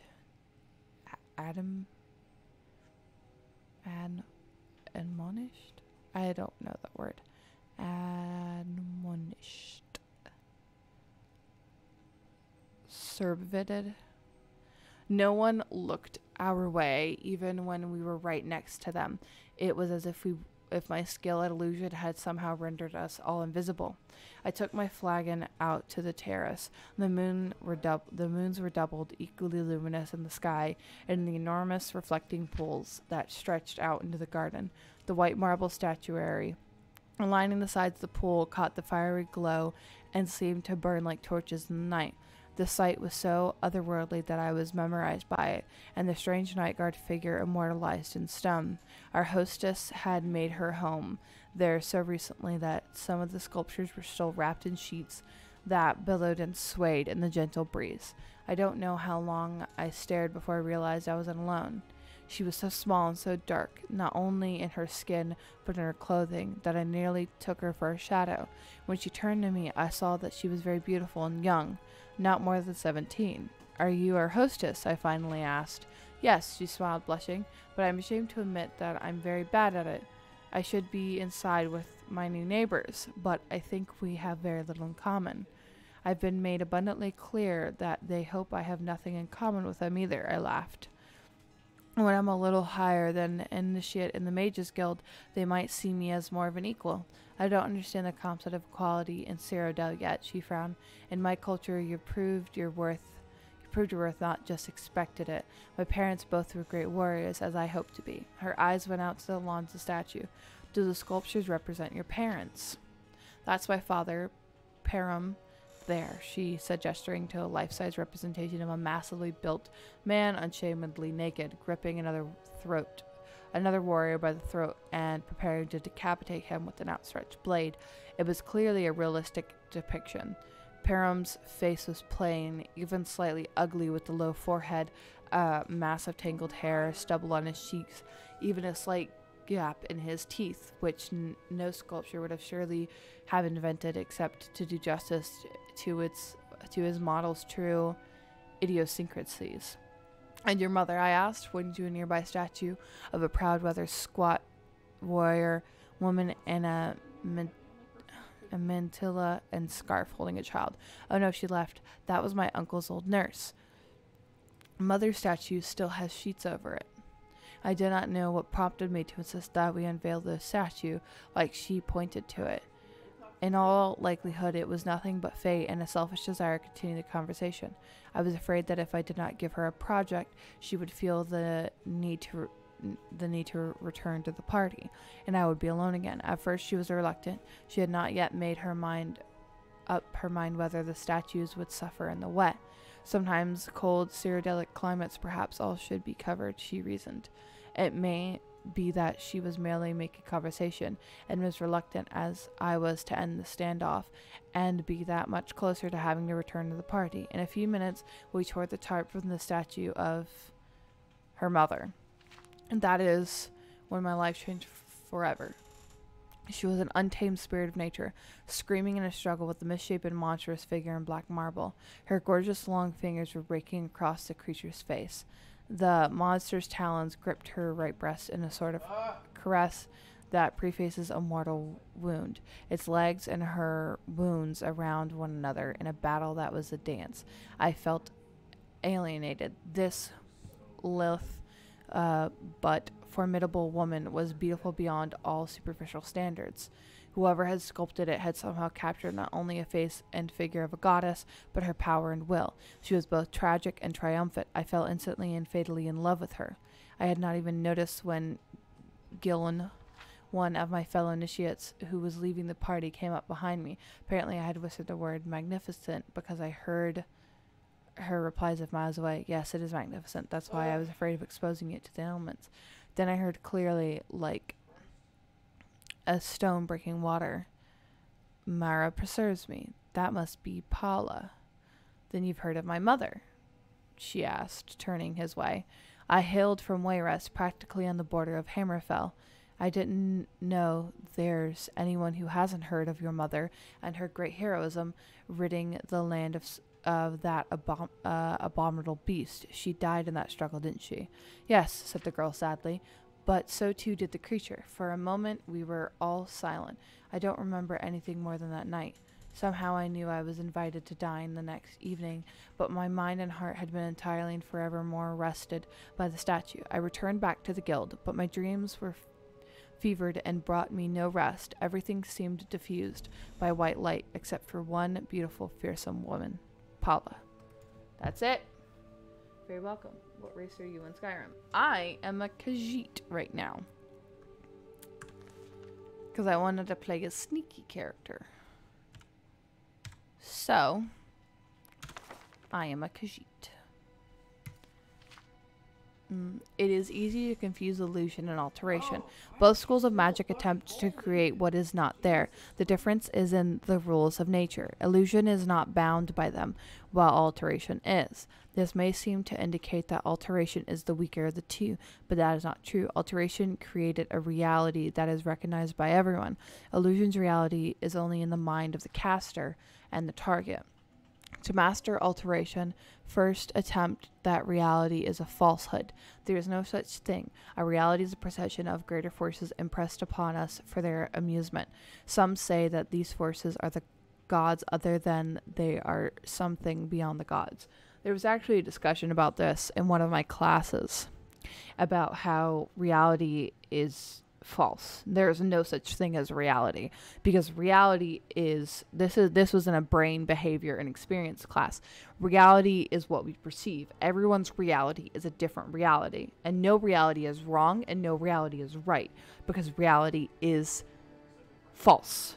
Reality doesn't exist. Our reality is different than other realities. Our reality of colors are different than birds, because birds can perceive 135 more colors than humans can, because their eyes are made to do that. Well, so our reality of color is different from their reality of color. So neither of the realities are correct, because their perceptions are different. It's a conversation that, like, my class, they didn't seem to really understand. They couldn't really get it for some of them, and they're like, well, what do you mean? Like, they're like, also they're trying to argue philosophy a lot in that conversation. And that was a big thing, but I don't know. It was a good conversation to have, because it's true. No, there is no such thing as reality, and there's no one true real reality. No such thing. And it was just a really good conversation, I think, to have. But anyways, for the wizard, it doesn't really matter. What matters is the appeal couched in a manner that cannot be denied. It must be insistent without being insulting. To cast alteration spells is to convince a greater power that it will be easier to change reality as requested than to leave it alone. Do not assume that these forces are sentient. Our best guess is that they are like wind and water, persistent but not thoughtful. Just like directing the wind or water diversions are easier than outright resistance. Express the spells as a subtle change, and it is more likely to be successful. We have volume 1. I need the volume 2. The following is the account of Nathaniel of Sunhold, an Ultimer refuge from Somerset Isles who came to Cyrodiil in the early years of the Fourth Era. According to Nathaniel, He did not flee the aftermath of the Oblivion crisis in Somerset. Rather than he fled the darkening shadow of the Talmor upon my beloved homeland. Nathaniel had a very intense presence, to put it politely, in some of his accusations of Thalmor involvement. Do you hear the wonderful sounds of Florida? All these sirens. There's a bunch at one time. I don't know, there's been a bunch of fires just burning. I don't know if they stopped burning. I don't think they did. There's just like this humongous fire just burning right around my town. So it is kind of worrying because we're hoping it doesn't get bigger. Hey, Newton, what's up? We are just reading, and I'm talking about a fire that is consuming towns around me right now. Only 35% of it was contained so far, and then a huge windstorm happened, like just wind. It was just pure wind for like 3 hours, just kept blowing and blowing and blowing, and then it was a little bit of rain, not much, not enough for my state, and then there has just been wind every single day, and the fire is just getting bigger and bigger and bigger. It's actually really bad. It's actually kind of scary, but I mean, they're doing their best to contain it. So there's a lot of firefighters and other people zooming. So if you guys hear that often, just probably firefighters. Oh, more sirens. Okay, that's probably the police. Because typically what happens is they send the firefighters. If it's like a crime that's like something happened, they send firefighters, then police, then I love reading Skyrim books. Yes, I'm having fun. Firefighters, police, ambulance, or like typically in that order. But yes, we are reading, I forget what the book's called right now, but yes. Some of his accusations of Thalmor involvement border on madness. This may be why his fervent warnings and outspoken criticism of Thalmor and the Aldemir Dominion went unheeded, but history has at least partially vindicated Nathaniel's claims. Imperial Historian. I was barely more than a child when the great anguish fell upon us. The very air was torn asunder, leaving gaping infected wounds spewed Daedra from the bowels of oblivion. Many flocked to the shores seeking escape from Dagon's murderous host. But the seas betrayed our people, raising up to smash our ships and our ports, leaving us to fate so vile and wicked that death would seem a mercy. The Crystal Tower stood as our last beacon of hope in both of the literal and figurative sense. Refugees filled the Crystal Towers until it could hold no more.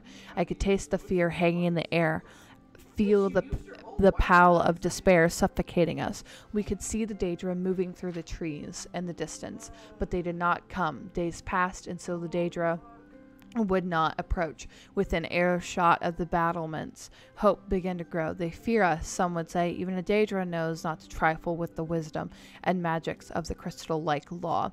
It was as if the foul Dizians of oblivion had been waiting for this very spirit to stoke our hearts before they acted. As we slept, innumerable legions of Daedra amassed around us, and they were not alone. Hundreds of Altamir prisoners were gathered with them. As dawn broke, they were awoken by their screams as the Daedra began to flail them and flay them. We watched in abject horror as our kinfolk were defiled completely, carved up and eaten alive, impaled on their depraved war machines, and worried apart as meals for their profane beast. This bloodletting was only a prelude to whet their appetites. Heard Red Wedding? This is the Red Wedding of Skyrim.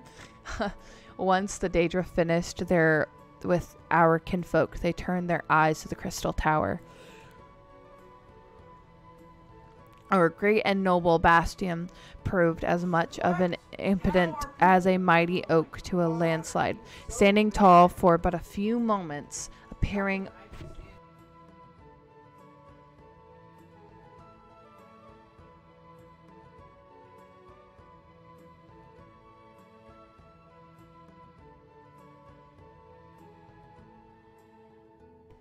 almost able to ride the tide of destruction around it, but ultimately being swept away. Our excited wizards decimated the fiends, roasting them by the dozens. Archers were finding the narrowest of chinks in their Daedric armor at over 100 paces, felling their captains and commanders. The might and skillfulness of our heroic defenders were astonishing to behold, but it was not enough. The Daedra clamored over the corpses of their cohorts. They marched headlong into death and destruction that would make the mightiest armies in all of Tamriel quake with fear. When they breached the walls, I fled along with the other cowards. I had no pride in that act. It has haunted my existence ever since, and I burn with shame to admit it, but it is true. We fled in mindless panic, abandoning those stalwart Altimer had held the line against the onslaught to preserve and defend our illustrious crystal tower. We raced through carefully concealed passageways and emerged well away from the chaos that had descended upon the tower. And that is when it happened. It started like a gust rustling through the leaves of a dense forest, but the sound did not taper off. It rose into a roar at the very ground at which I stood began to shudder. I turned to look, and the world held its breath. I stood transfixed at the heart of the homeland, was torn as it from my own breast. The unthinkable, the incomprehensible, the tower of crystal-like law cast to the ground with all the dignity of a beggar meeting an ironclad fist. An eternity I watched, trying to reconcile what I knew with what I saw. Sobs raked my chest, and weeping filled the air around me as the spell loosened its hold, and I realized where I was. There were scores of other refugees mesmerized by the horror that had likewise enthralled me. Go, I croaked out as the heart of my land shattered. No one moved, not even me. I mustered what will I could, and bellowed all the fear and hatred and agony of what had just happened, turning the words into a mindless shriek. Go! I ran then, feeling more than seeing that the others had followed.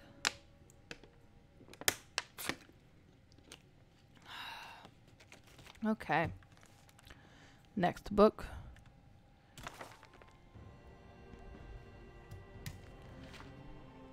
With the alchemations of the fellows of the Imperial Society still ringing in my ears, I decided to return to Morrowind immediately.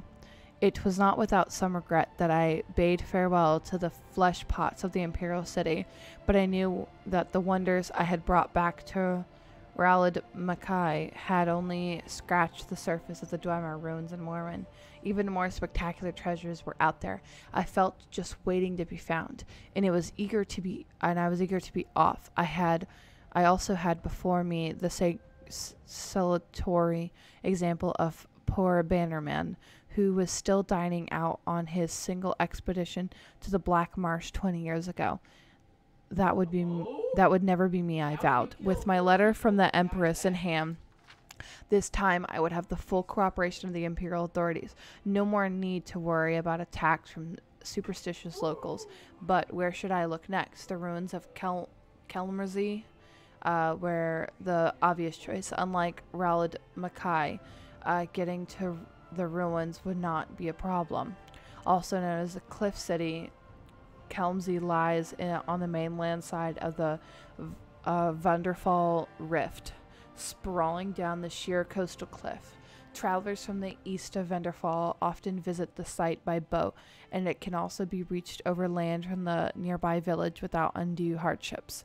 Once my expedition has assembled in Sedanin, with the usual tedious complications involved in operating in this half-civilized land, we set out for the village of Morg, near the ruins, where we hoped to hire a party of diggers. My interpreter Tun Panin an unusually jolly fellow for a dark elf who I had hired in Citanin at the recommendation of the local garrison commander, assured me that the local village would be very familiar with Kelmsey, having looted the site for generations. Incidentally, Tenpenny, as we soon came to call him, to his constant amusement, proved invaluable, and I would recommend him without hesitation to any of my colleagues who were planning similar expeditions to the wilds of Morrowind. At Morag, we ran into our first trouble. The hetman of the village, a reserved, elegant old fellow, seemed willing to cooperate, but the local priest, a representative of the absurd religion they have here, worshipping something called the Tribunal, who they claim actually live in palaces in Morrowind, was fervently against us excavating the ruins. He looked likely to sway the village to his side with his talk of religious taboos, but I waved the Empress letter under his nose and mentioned something about my friend, the garrison commander at Cita Neen, and he quieted right down. No doubt this was just a standard negotiating tactic arranged among the villagers to increase their pay. In any event, once the priest had stalked off, muttering to himself, no doubt calling down curses upon the heads of the foreign devils, we soon had a line of villagers eager to sign up for the expedition. While my assistant was working on the mundane details of contracts, supplies, etc., Master Arum and I rode on to the ruins by land. They can only be reached using narrow paths that wind down the face of cliffs from above, where any misstep threatens to send one tumbling into the sea, foaming about jagged rocks below. The city's original entrance to the surface must have been in the part of the city to the northeast, the part that fell into the sea long ago, when the eruption of the Red Mountain created this mind-boggling vast crater. After successfully navigating the treacherous path, we found ourselves in a large chamber open to the sky on one side, disappearing into the darkness on the other. As we stepped forward, our boots crunched on piles of broken metal, and as common in Dwemer ruins as potsherds and other ancient sites. This was obviously where the looters brought their findings from deeper levels, stripping off the valuable outer casings of the Dwemer mechanisms and leaving their innards here. Easier than lugging the intact mechanisms back up to the top of the cliff. I laughed to myself, thinking of the many warriors unwittingly walking around Tamriel with pieces of dwarven mechanisms and on their back, for that of course is the most dwarven armor really is, just the armored shells of ancient mechanical men. I sobered when I thought of how excitingly valuable an intact mechanism would be. This place was obviously full of dwarven devices, judging from the litter covered the floor of this vast chamber, or had been, I reminded myself. Looters had been working over this site for centuries. Just the casings alone would be worth a small fortune, sold as armor. Most dwarven armor is made of mismatched pieces from various devices, hence its reputation for being bulky and unwieldy. But a matched set for an intact mechanism is worth more than its weight in gold, for the pieces all fit together smoothly, and the wearer hardly notices the bulk. Of course, I had no intentions of destroying my finds for armor. No matter how valuable, I would bring it back to the Society for Scientific Study. I imagined the astonished cries of my colleagues as I unveiled it at my next lecture, and smiled again. I picked up a discarded gear from the piles at my feet. It still gleamed brightly, as if new made. The dwarven alloys resisted the corrosion of time. I wondered what secrets remained hidden in the maze of chambers that lay before me, defying the efforts of looters, waiting to gleam again in the light they had not seen in long eons, waiting for me. It remained only to find them. With an impatient gesture to Master Arum to follow, I strode forward into the gloom. Master Arum Tenpenny and I spent several days exploring the ruins, while my assistant set up camp at the top of the cliff and hauled supplies and equipment from the village. I was looking for a promising area to begin excavation. a locked passage or corridor untouched by looters that might lead to completely untouched areas of the ruin. We found 2 such areas early on, but soon discovered that the many winding passages bypassed the blockage and gave access to the rooms behind. Nevertheless, even these outer areas, from the most part stripped clean of artifacts by generations of looters, were full of interest to the professional archaeologists. Behind a massive bronze door, burst from its hinges by some ancient turmoil of the earth, we discovered a large chamber filled with exquisite wall carvings, which impressed even the jaded tenpenny, who claimed to have explored every dwarven ruin in Morrowind. They seemed to depict an ancient ritual of some kind, with a long line of classically bearded dwarven elders processing down the side walls, all seemingly bowing to the great form of a god carved into the front wall of the chamber, which was caught in the act of stepping forth from the crater of a mountain in a cloud of smoke and steam. According to the Master Aram, there are no known depictions of dwarven religious rituals, and this was an exciting find indeed. I set a team to work prying the carved panels from the wall, but they were unable to even crack the surface. On closer examination, the chamber appeared to be faced with a metallic substance with the texture and feel of stone, impervious to any of our tools. I considered having Master Aram trying his blasting magic on the wall, but decided that the risk of destroying the carving was too great, much as I would have preferred to bring back to the Imperial setting. I had to settle for taking rubbings of the carving. If my colleagues in the society showed enough interest, I was sure a specialist could be found, perhaps a master alchemist, who could find a way to safely remove the panels. I found another curious room at the top of a long, winding stair, barely passable due to the fall of rubble from the roof. At the top of the stairs was a domed chamber with a large ruined mechanism at its center. Painted constellations were still visible in some place on the surface of a dome. Master Aram and I agreed that this must have been some kind of observatory, and the mechanisms was therefore the remains of a dwarven telescope.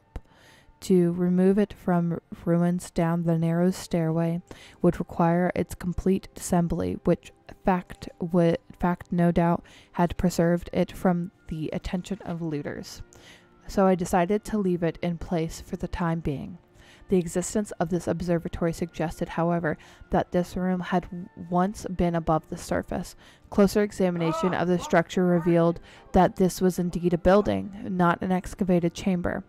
The only other doorway from the room were completely blocked, and careful measurements from the top of the cliff and the entry room, and then to the observatory, revealed that we were still more than 250 feet below the present ground level, a sobering reminder of the forgotten fury of Red Mountain.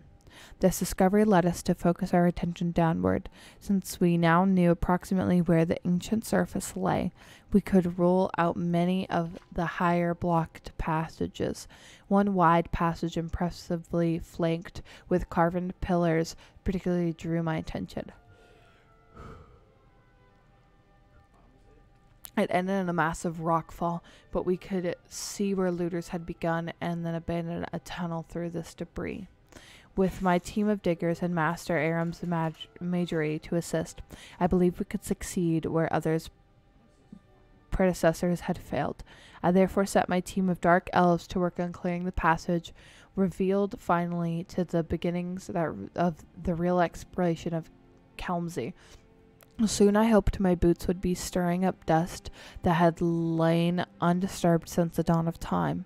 With this exciting prospect before me, I may have driven my diggers a bit too hard. Tenpenny reported that they were beginning to grumble about the long days, and that some were talking of quitting. Knowing from experience that nothing put heart back into these dwarves like a taste of the lash, I had the ringleaders whipped and the rest confined to the ruins until they had finished clearing the passageway. Thank Sindra for my foresight in the requisitioning of the few legionaries from Sidanine. They were sullen at first, but with the promise of extra days' wage. When they broke through, they soon set to work with a will. While these measures may sound harsh to my readers, back in the comforts of civilization, let me assure you that there is no other way to get these people to stick to a task. The blockage was much worse than I had first thought. In the end, it took almost 2 weeks to clear the passage. The diggers were excited as I were when their picks finally broke through the far end into the emptiness, and we shared a round of the local liqueur together, a foul concoction in truth. To show that all was forgiven, I could hardly restrain my eagerness as they enlarged the hole to allow entry into the chamber beyond. Would the passage lead to entire new levels of the ancient city, built with artifacts left by the vanished dwarves, or would it be only a dead end? Some side passages leading nowhere. My excitement grew as I slid through the hole and crouched for a moment in the darkness beyond, from the echoing sounds of the stone rattling beneath my feet. I was in a large room, perhaps very large. I stood up carefully and unhooded my lantern. As the light flooded the chamber, I looked around astonished.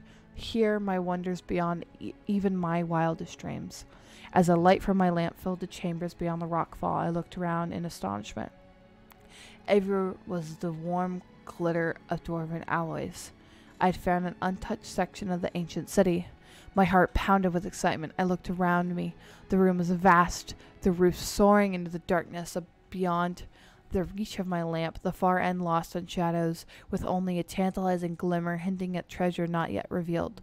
Along each wall stood rows of mechanical men, intact except for one oddity.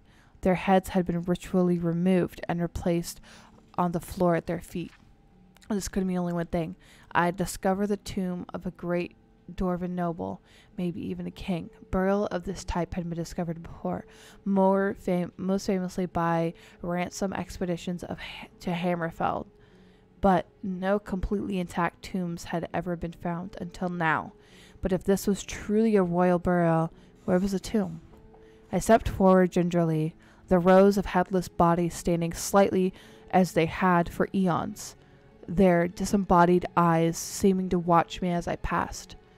I had heard wild tales of the curse of dwarves, but had always laughed it off as superstition. But now, breathing the same air as the mysterious builders of the city, which had lain undisturbed since the cataclysm that spelled their doom, I felt a twinge of fear.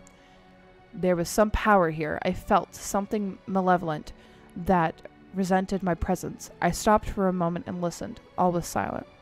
Except, it seemed I heard a faint hiss, regular as breathing. I fought down a sudden surge of panic. I was unarmed, not thinking of danger in my haste to explore past the blocked passage. Sweat dripped down my face as I scanned the gloom for any movement. The room was warm, I suddenly noticed, much warmer than the rest of the labyrinth thus far. My excitement returned. Could I have found a section of the city still connected to the functioning steam grid?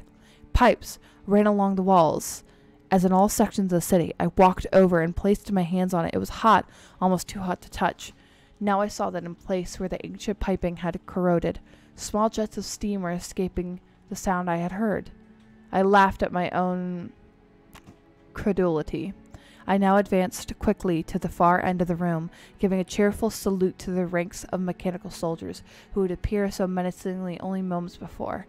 I smiled with triumph as the light swept back the darkness of centuries to reveal the giant effigy of a dwarven king standing on a raised dais, his metal hand clutching his rod of office. This was the prize indeed. I circled the dais slowly, admiring the craftsmanship of the ancient dwarves. The Golden King stood 20 feet tall, under a freestanding domed cupole, his long, upswept beard jutting forward proudly as his glittering metal eyes seemed to follow me. But my superstitious mood had passed, and I gazed benevolently on the old dwarven king. My king, as I had already begun to think of him. I stepped on the dais to get a better look at the sculpture. Suddenly the eyes of the figure opened, and it raised a mailed fist to strike. I leapt from one side as the golden arm came crashing down, striking sparks from the steps where I had stood a moment before. With the hiss of steam and the whir of gears, the giant figure stepped ponderously out from under its canopy and strode towards me with frightening speed, its eyes tracking me as I scrambled backwards. I dodged behind a pillar as the fist whistled down again. I had dropped my lantern in the confusion, and now I crept into the darkness outside the pool of light, hoping to slip between the headless mechanisms and thus escape back to the safety of the passageway. Where had the monster gone? You would think that a 20-foot golden king would be hard to miss, but he was nowhere to be seen. The guttering lamp only illuminated a small part of the room. He could be hiding anywhere in the gloom. I crawled faster without warning. The dim ranks of dwarven soldiers in front of me went flying as a monstrous guard loomed before me. He had cut off my escape. As I dodged backwards, blow after blow whistled down as the implacable machine followed me relentlessly, driving me into the far corner of the room.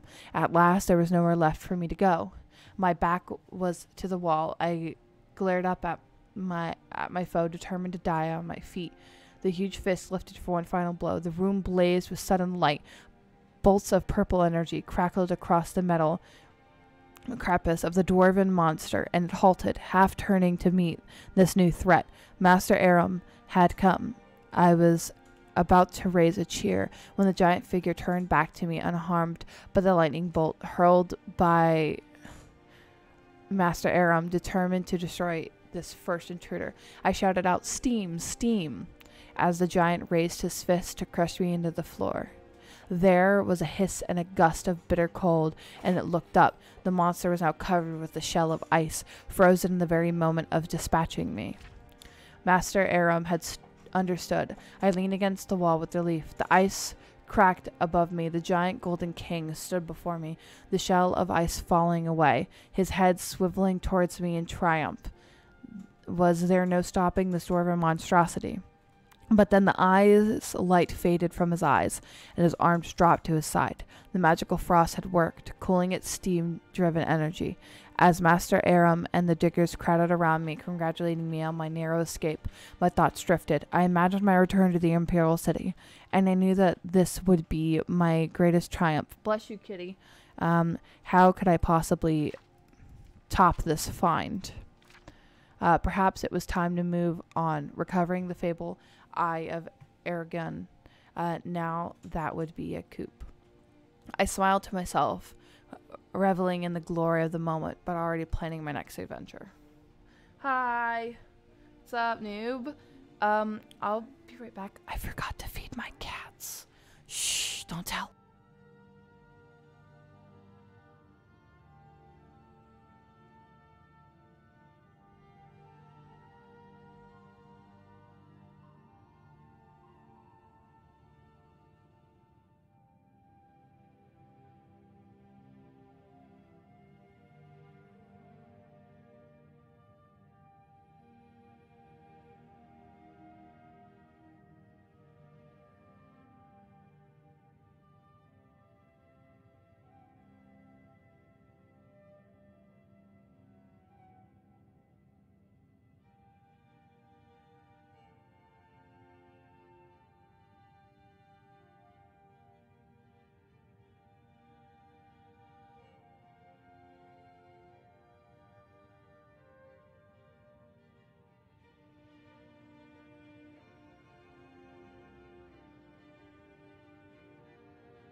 I almost fell. Okay. Whoop.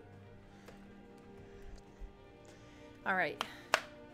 It is snack time.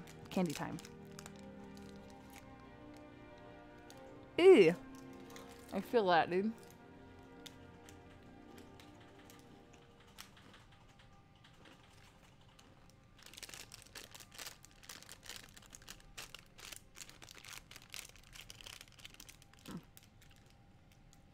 How are we today?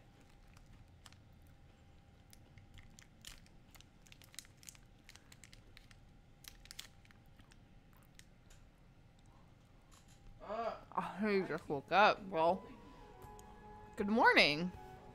What time is it your time?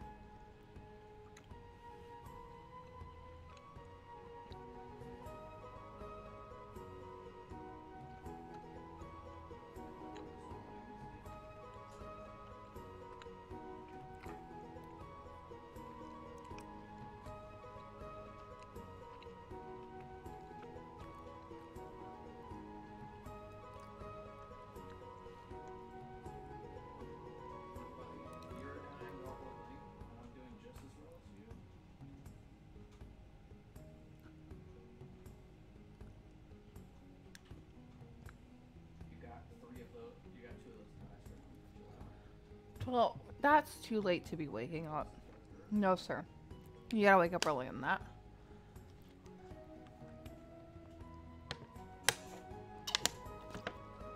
That's not a good hour. It's bad for your body.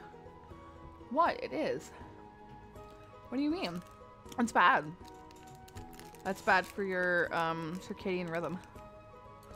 I sleep a lot. Well, don't do that.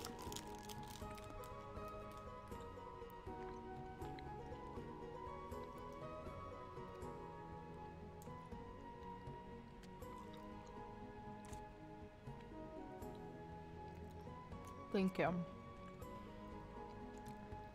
Just wake up. Okay. Try to wake up at 10 tomorrow, which is still too late. What? Try to wake up at 10 a.m. tomorrow.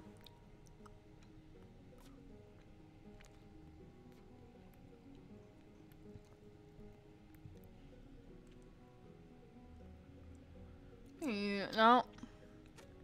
10.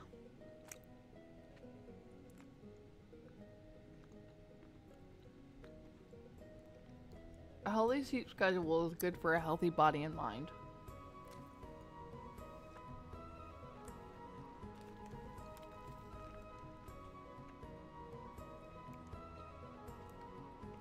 Diffy chicken nuggets? I actually have chicken nuggets in my house.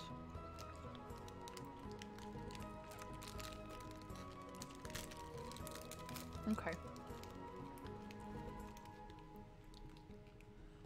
This I think is like the longest book I've read in Skyrim yet.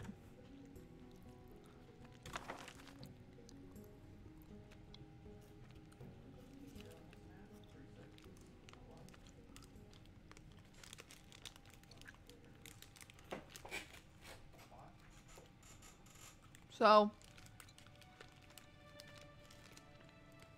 I have some good news. Oh. Sorry, what? Daffy chicken nuggets. I don't know what those are. What are they?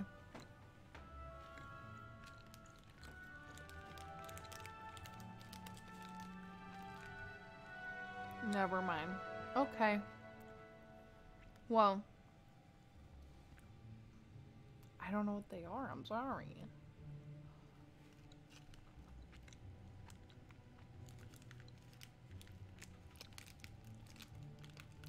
Good news? Yes. So, the company I ordered my next cosplay through said it will be here by the end of this month.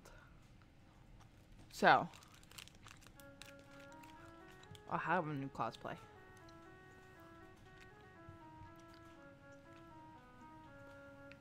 What is it? Ah! It's a surprise. Ha ha ha. I'm not telling anybody. Shh.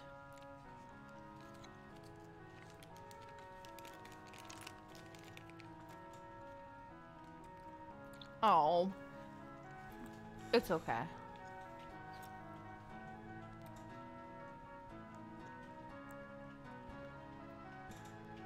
I don't like surprises. Well,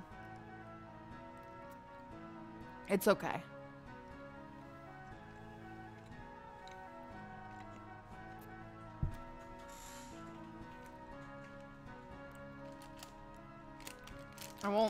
Hopefully it won't take too long. But I'm very excited.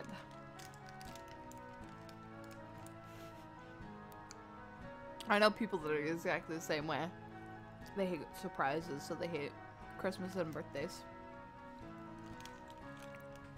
When I still lived with my parents, every Christmas we would, I'm not kidding, every single Christmas, we would convince my mom to let us open all of our presents on Christmas Eve because, and I quote, it takes us like 1.5 to 2 hours to open gifts.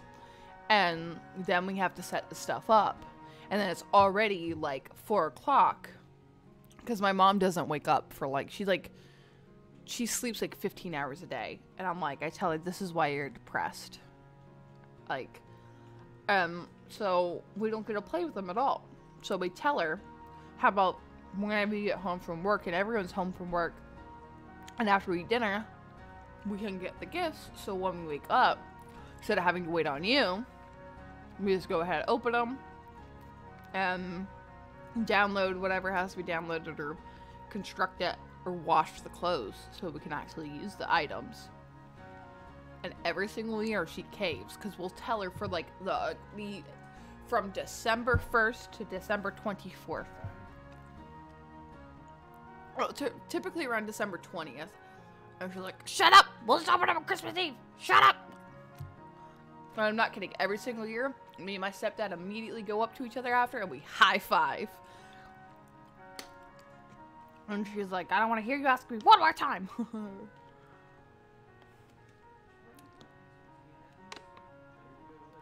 I know what chicken nuggets are.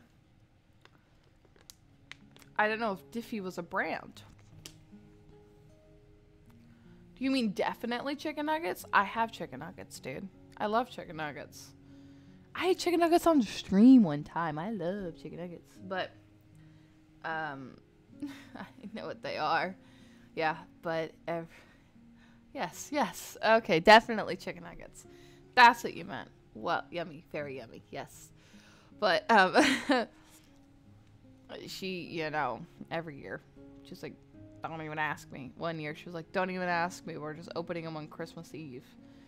And I was like, huh. And one year, I got home before my mom, and I always had this habit of, I don't know why, when I would walk in my door, and I'd always have my camera recording, so I could, like, record the house and show her anything that the dogs messed up. And I come home, and there is like 3 or 4 bags of Christmas presents just ripped open and spewed everywhere and completely destroyed. And like, I was recording from the time I got off the bus, and I walk in the house, and I'm like, I didn't do it. I swear, I just walked in the house. And I sent it to my mom, and my mom's like, I guess you could just have them. I can't really hide them anymore. She's like, but those dogs. She's like, I swear to God. But my mom takes Christmas very seriously. Yeah, she was not happy. And she was like, ah! So she just hit it, like, so she kept literally all the presents up in something until, like, Christmas Eve. And then she put them all out, and then we would just have to watch it for, like, a day.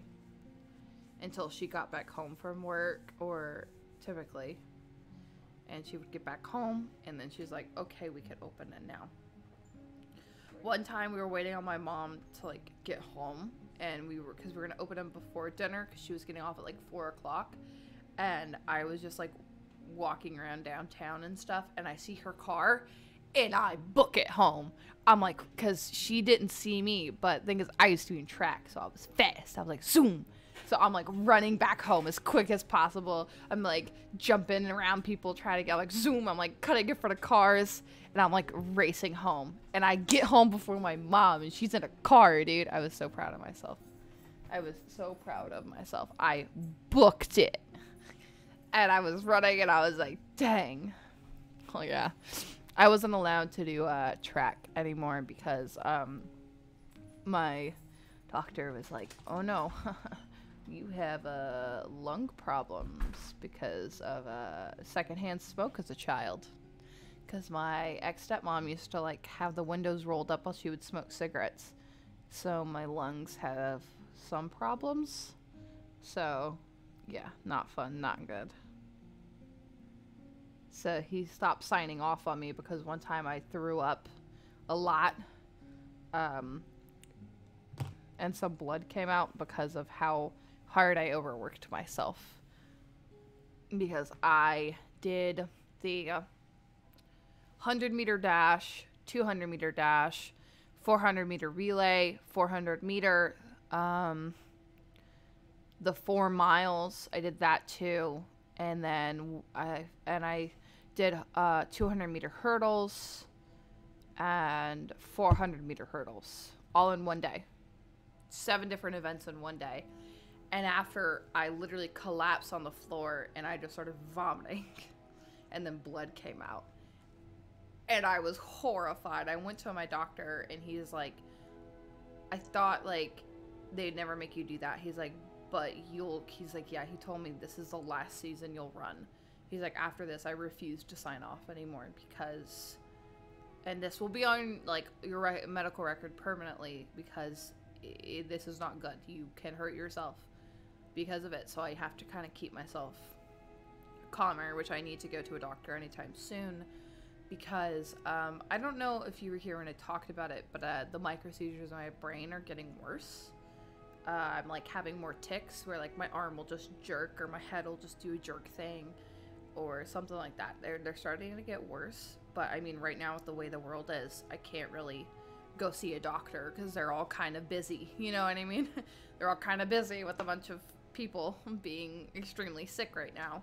So you can't really take up their time, and I get that. So yeah, I'm gonna have to go back to my neurologist and see what's going on, and if I need to start taking some medication, or if there's anything that we can really do, or if I'm just stuck with it for the rest of my life. I mean, I'm stuck with the rest of my life, but I don't know if there's anything that we can do to stop them being so bad, because, you know, it's not fun to have, like, your body jerk, like, randomly jerk because of it, and it's getting harder, and it's just not fun. But I mean, I deal with it. I'm alive, and that's all I can say. I'm alive and I'm healthy. Well, as healthy as you can be, but you know, so can't complain too much. All right, so let's go to the book Shadow Marks by Delvin Malory. Need to know your way around, eh? Don't want to stumble into a necromancer's house or fall into another trap set by the city guard, then you need to read this book from cover to cover. Learning the identity, the shadow mark, can mean the difference between making a fortune and ending up with a blade in your gut. The clever little marks are carved all over Skyrim, mostly on door frames or fronts of the buildings, but you could find them pretty much anywhere a thief's been. It's the way we talk to each other without talking. Keep the newer thieves from becoming dead thieves and all that nonsense. There aren't that many of the bloody things, so I don't want to hear any excuses about not having the time to learn them. Anyways, enough of my gabbing. Time to put your wizard's cap on and do a little research. Glossary. The Guild. This is the symbol for the Guild. This means the place is as safe as the flagons. Certain. Sistren? Is that, I think that's how I pronounce it. Sistren. If you see this shadow mark, someone from the Guild is nearby for certain. Safe. We usually leave this shadow mark when we've scouted and found a safe way around something. A hallway without traps, or maybe a house that's already cleared out. If you see one of these heads, the way it's pointing, head the way it's pointing, and you'll be fine. Danger. If you see the shadow mark, head the other way or take your life in your own hands. It means there's something ahead or beyond that door that wants to turn you inside out. Escape route. Now, on the rare occasion, it's better be a rare occasion if you want to work in the Guild, that you find yourself in jail. Look for these little beauty. You'll see the shadow mark, and escape is a few steps away.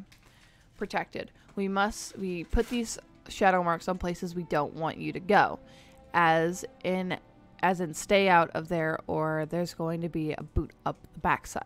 These people are under the Guild's protections and should never be robbed or assassinated.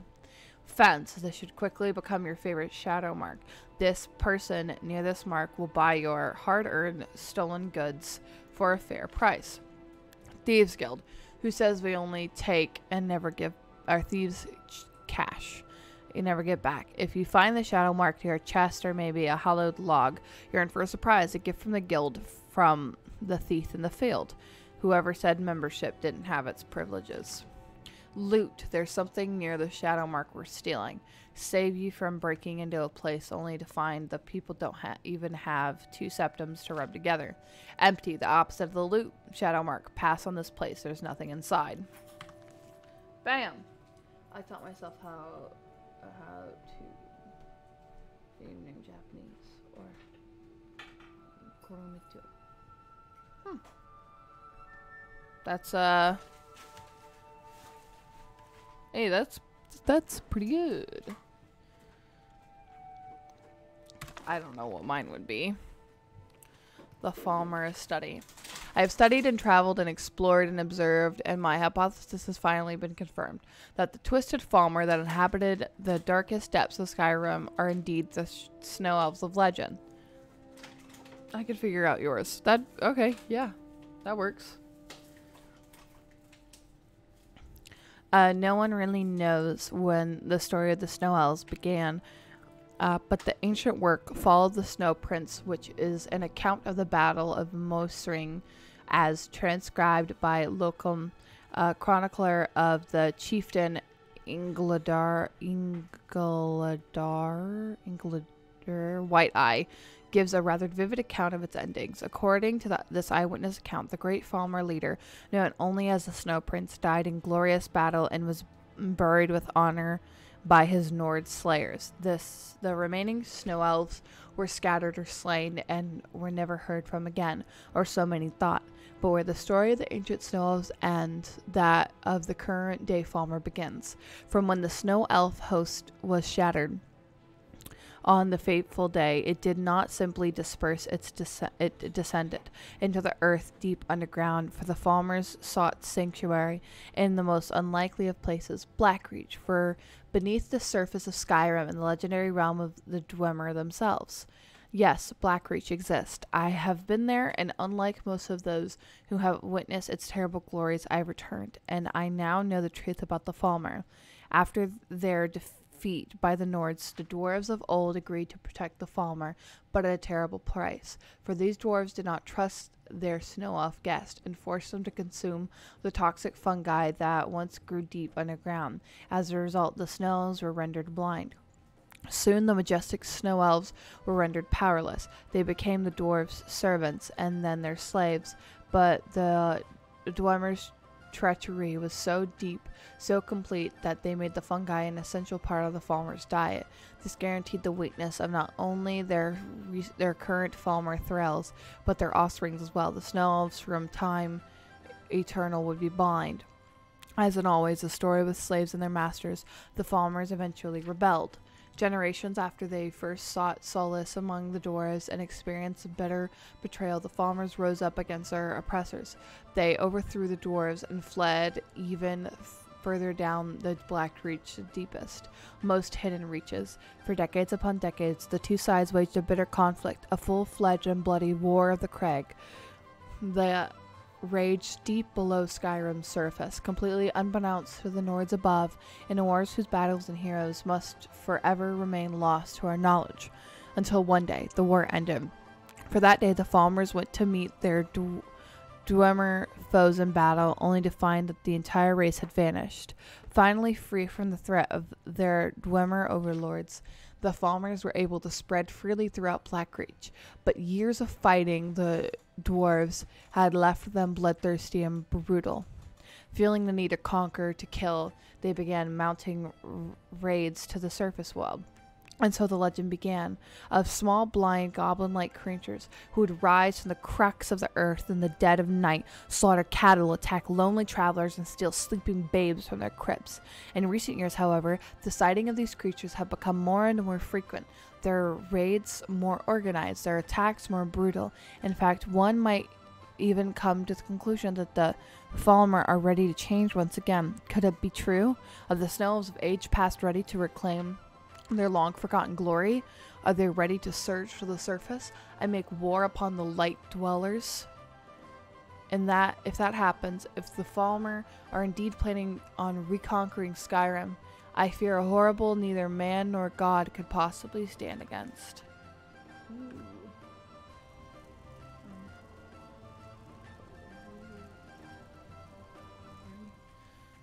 That is a name I could never pronounce. Okay. We are... no. The Pig Children. The Pig Children. No one, not the oldest dark elf or Mount Dagath on the ancient sage of solitude himself, can recall a time when the orcs did not ravage our fair Tamriel.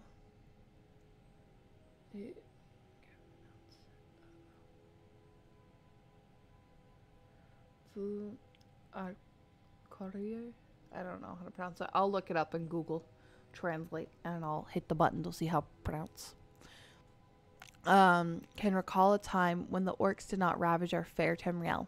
Whatever foul and pestilent Daedra of oblivion conjured them up could scarcely have treated a more constant threat to the well-being of the civilized race of Tamriel than the obnoxious orc.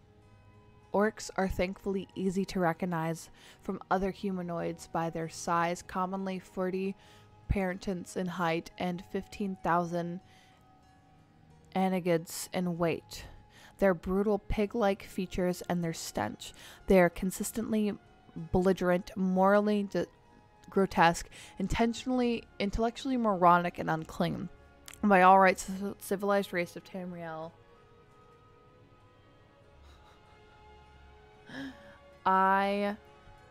Not the big children. Oh, should I not read this? Well, I wish. Noob. Absolutely wish. That would be a really good day. Should have been able to purge the land of the blight eras ago, but their ferocity, animal cunning, and curious tribal loyalty have made them inevitable as leeches in a stagnant pool. Tales of orcish barbarity precede written records. When Jostiga wrote of the Order of Dijonons joining the army of Daggerfell and Sentinel to hold at bay the wicked orcs in their foul Ersunium fastness and burn out in cleansing flames in Era 1 950. She assumed that any reader would be aware of the savagery of the orcs. When the siege was completed 30 years later, after the death of many heroes including Gaiden Shinji, and the destruction of Orsinum scattered the orcish survivors throughout the Worthengarn mountains, she further wrote, the free people rejoiced, and that their ancient fell enemy was deprived into diverse parts. Obviously, the orcs have been terrorizing the region of the Iliac Bay at least since the early years of the First Era. Oh, you mean views on my channel? Yeah. Yeah, my channel's almost at 1,000, I believe. Yeah. But it's not a lot. The Red Kitchen Reader. Yeah. Though naturally modest, I must admit to some pleasures in being dubbed by our emperor's father, the late Pelagus. I think 4. Yeah, I know. I've been doing this for a long time. And yeah, there are people that start in 3 months, and then they hit affiliate within the first 3 months, and I'm like,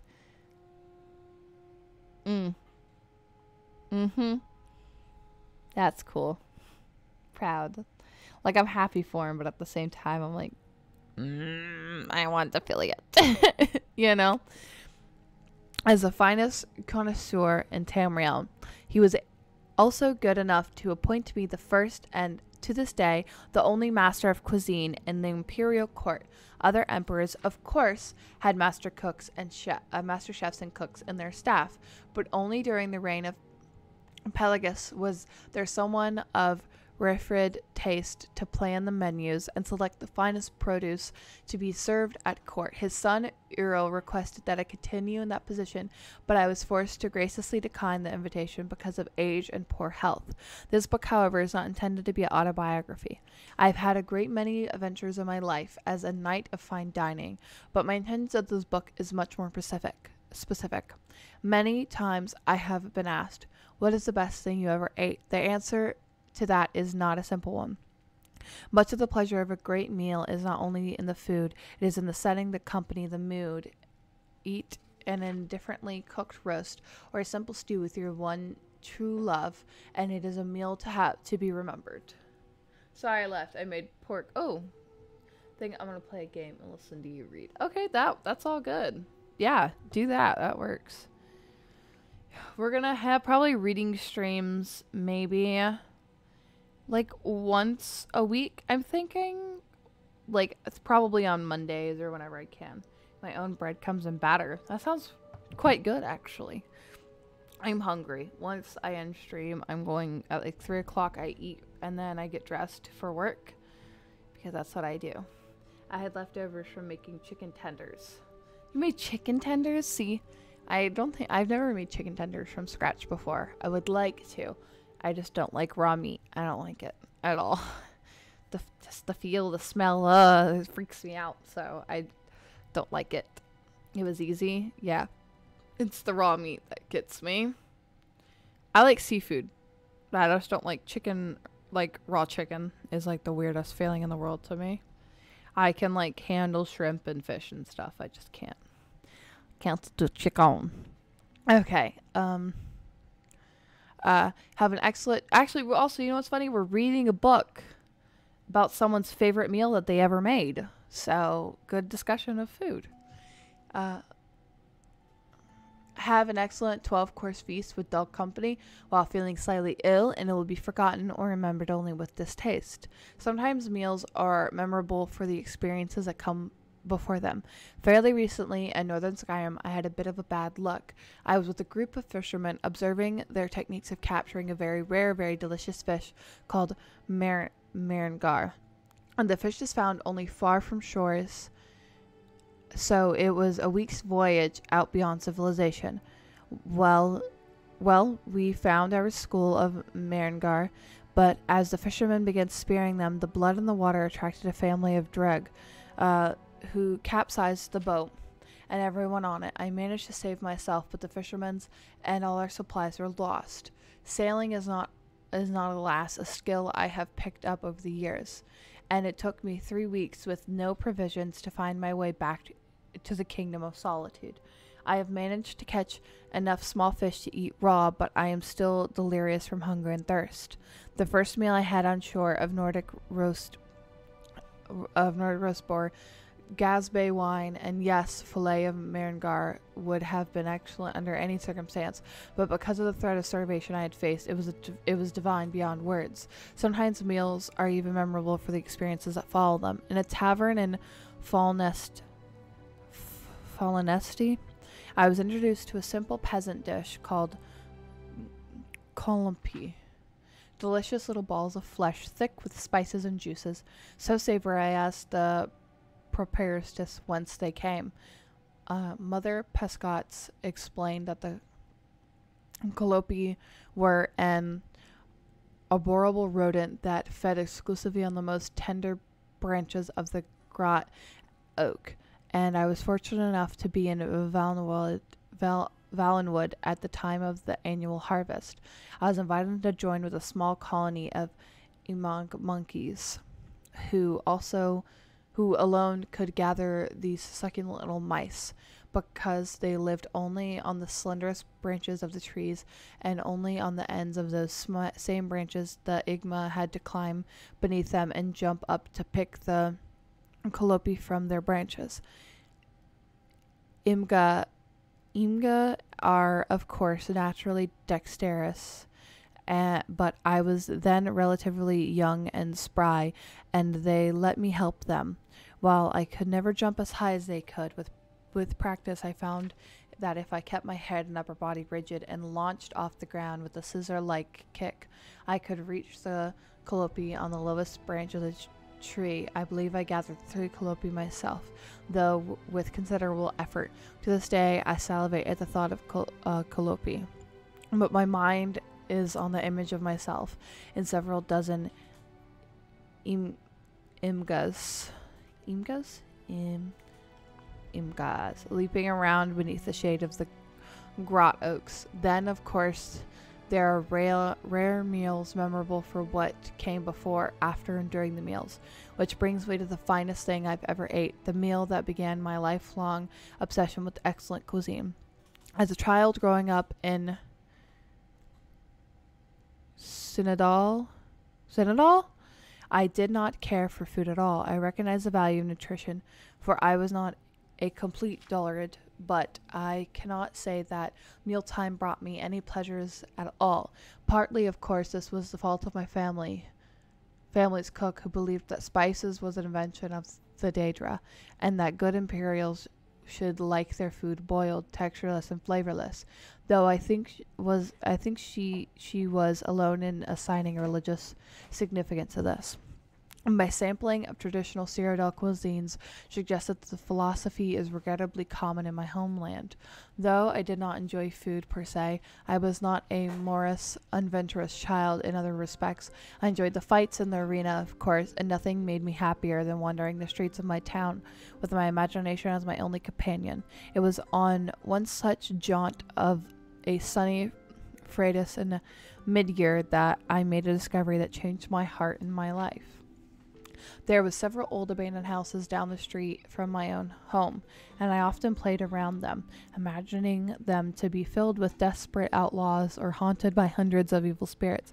I never had the nerve to go inside. In fact, had I not that day seen some other children who had delighted in teasing me in the past, I would never have gone in. But I needed a sanctuary, so I ran into the closest one. The house seemed to be as desolate on the inside as on the outside, further proof that no one lived there. It had not for some time. When I heard footsteps, I could only assume that the lonesome little urchins I hoped to avoid had followed me in. I escaped to the basement, and from there past a broken down wall that led to a well. I could still hear the footsteps above, and I decided that I was still loath to confront my tormentors. Knocking aside the rusty locks of the well, I slipped down below. The well was dry, but I discovered that it was far from empty. There was a sort of sub-basement in the house. 3 large rooms that were cleaned and furnished and definitely not abandoned at all. My sense told me someone was living in the house.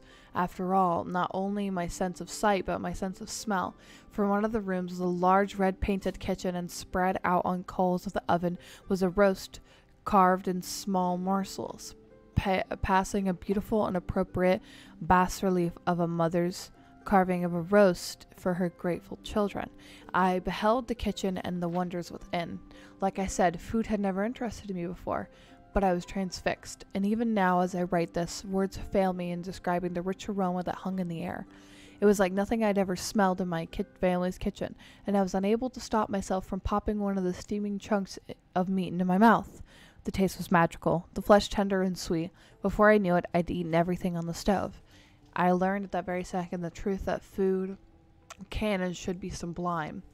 After gorging myself and having my culinary epiphany, I was conflicted on what to do. Part of me wanted to wait down in that red kitchen till the chef returned, so I could ask him what his secret recipe was for the delicious meat. Part of me recognized that I had stole into someone's house and eaten their dinner, and it would be wise to leave while I could.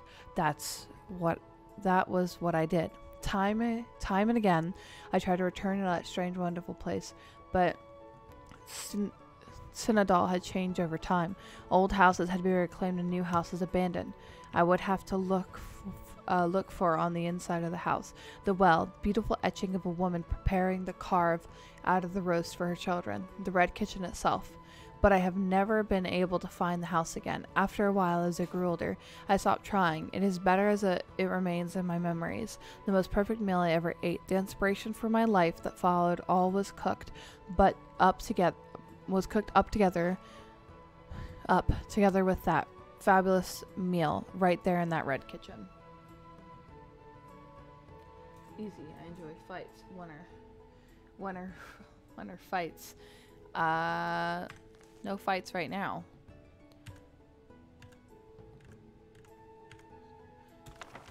Thief of Virtue. Let me tell the tale of the Thief of Virtue. In the land of Hammerfell, in the city of such, there lived a baron who was quite wealthy. He was a noted collector of rare coins. The Baroness Veronic. Oh, tasty. Yeah. Veronic found the whole thing quite tedious. However, she'd appreciate the lifestyle that the Baron's wealth provided. Ravius Tyrannus was a noted thief. He claimed to be a master thief in the mythical guild of thieves. Mythical guild of thieves. However, that was most likely just braggadocio. The only known thieves guild was wiped out over 450 years ago. Ravius decided that the Baron should share his wealth. Specifically, he should share it with Ravius. Though wily thief crept into the Baron's castle one night, intended to do just that. The walls of the castle were noted for their height and unscalability. Ravius cleverly used an arrow of penetration to affix a rope to the top of the battlements. Once on the battlements, he had to evade the Baron's guard by hiding in the shadows of the Serenalations. He was able to work his way to the keep undetected. Entering the keep was child's play for a thief of his caliber. However, a cunning lock with no less than 13 pins protected the private quarter of the Baron. Ravius broke it only 9 picklocks to open it. Using only a fork, a bit of string, and a wine skin, he disabled the 7 traps guarding the Baron's coin collection. Truly, Ravius was a master among thieves. With the coins safely in his grasp, Ravius began his escape, only to find the way blocked. The Baron had found the open door and was raising the guards to scour the castle. Ravius fled deeper into the castle, one step ahead of the questing guards. His only way out led through the boudoir of Baroness Veronic. He entered to find the lady preparing for bed. Now it should be said at this point that Ravius was noted for his handsome looks, while the Baroness was noted for her plainness. And both of these facts were immediately recognized by each of the pair. Doesn't thou come to plunder my virtues? Asked the lady, all a-tremble. Nay, fair lady, said Ravius, thinking quickly. Plunder by a harsh term to ply upon such a delicate flower as your virtue. I see thou has made off with mine husband's precious coin. Ravius looked deeply into her eyes and saw the only path by which he would escape this night with a life. It would be a double sacrifice. Though these coins are of rarest value, I have now found a treasure that is beyond all value. Ravius said smoothly. Tell me, O beauteous one, why dost thou husband set 7 deadly traps around these tawdry coins, but only a simple lock upon the door of his virtuous wife? In case protects those things that are dearest to him. Veronic replied with ear, I would give all the gold in my possessions to spend but a moment basking in radiance. And with that, I'm not reading all this now.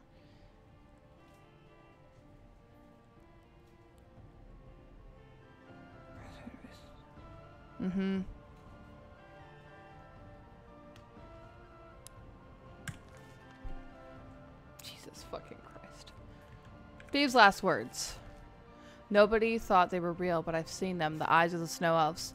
The dwarves thought they took them from the Falmer, but they themselves were fools. A statue built in secret by the slaves. The eyes burn into you, and I see them even now. Sarif escaped through the collapsing tunnels, but he never escapes what we've seen. Men will never believe him, and he'll be driven mad by the knowledge that he'll never see them again. But I may yet see them again before I die. 3 Thieves by Anonymous. The problem with thieves these days, said Ludius, is the lack of technique. I know there's no honor among thieves, and there never was. But there used to be some pride, some skill, some basic creativity. It really makes those of us with a sense of history despair. Ilamon sneered, slamming down his flagon of griff violently on the rough-hewn table. Biverk, what do you want us to say? You ask us what do you do when you see a guard, and I said stab the fetcher in the back. What do you prefer? We challenge him to a game of chits. So much ambition, so little education, said Lydios with a sigh. My dear friend, we aren't mugging some Nord tourist fresh off the ferry. The cobbler Guildhall may not sound intimidating, but tonight, when the dues collection is housed there before being sent to the bank, the security is going to be tighter than at Quam's. You can't just stab at every back you encounter and expect to make it into the vault. Why don't you explain specifically what you'd like us to do? Asked Gallus calmly, trying to keep the tone of the group down. Most locals at the plot and plaster corner hole intel are knew enough not to listen in, but she knew better than to take any chances. The common thief, said Lydios, pouring himself more griff, warming into his subjects. Stick his dagger in his opponent's back. This may slay the target, but more often give him time to scream and drenches the attacker with blood. Not good. Now, a good throat slashing, properly executed, can both slay and silence the guard and leave the thief relatively blood-free. And after all, after the robbery, we don't want people seeing a bunch of blood-soaked butchers running through the streets, even in Tel Arun. That's likely to warrant suspicion. If you can't catch your victim lying down asleep or resting, you're in an excellent position. You place one hand over the mouth with your thumb under the chin. Then you use your other hand to slit the throat and quickly turn the head to one side so the blood bleeds out away from you. There's a risk here of becoming bloodstained if you don't move the head quickly enough. If you're unsure, strangle the victim first to avoid the blood that tends to spurt out in 3-foot jets when someone is stabbed while alive. A very good friend of mine, a thief in Gnis, whose name I won't mention, swear by the strangle and slash technique. Simply put, you grab your victim's throat from behind, and while throttling him, you batter his face against the opposite wall. When the victim is thus rendered unconscious, you slash his throat while still holding him from behind, and the risk of staining one's clothes with blood is practically non-existent. The classic technique, which requires less grappling than my friend's variation, is to place one hand over the victim's mouth and then saw through their throat in 3 or 4 strokes rather than playing a violin. It requires little effort and while there's quite a bit of blood, it all jets forward away from you. There's no reason when one knows one is going to be slitting throats not to take some precautions and bring some extra equipment. The best neck backers I know generally carry a bit of wooden cloth on the aft side of their knives to keep blood from getting on their cuffs. It's impractical for this sort of assignment, but when you're only anticipating 1 or 2 victims, nothing beats throwing a sack over the target's head, drawing the strings tight, and then supplying the killing blow or blows. Emmeline laughed loudly. Can I see a demonstration sometime? Very soon, said Lydios. If Gallus has done her job. Gallissa brought out the map of the guild house, freshly stolen, and they began to detail out the strategy. The last several hours had been a whirlwind to all.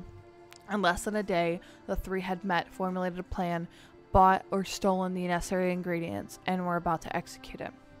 Not one of the 3 were sure whether confidence or stupidity were driving the other 2, but the fates were aligned. The guild house was going to be robbed. When the sun set, Lydios, Galcia, and Emmeline approached the cobbler's guild house on the east end of town. Galcia used her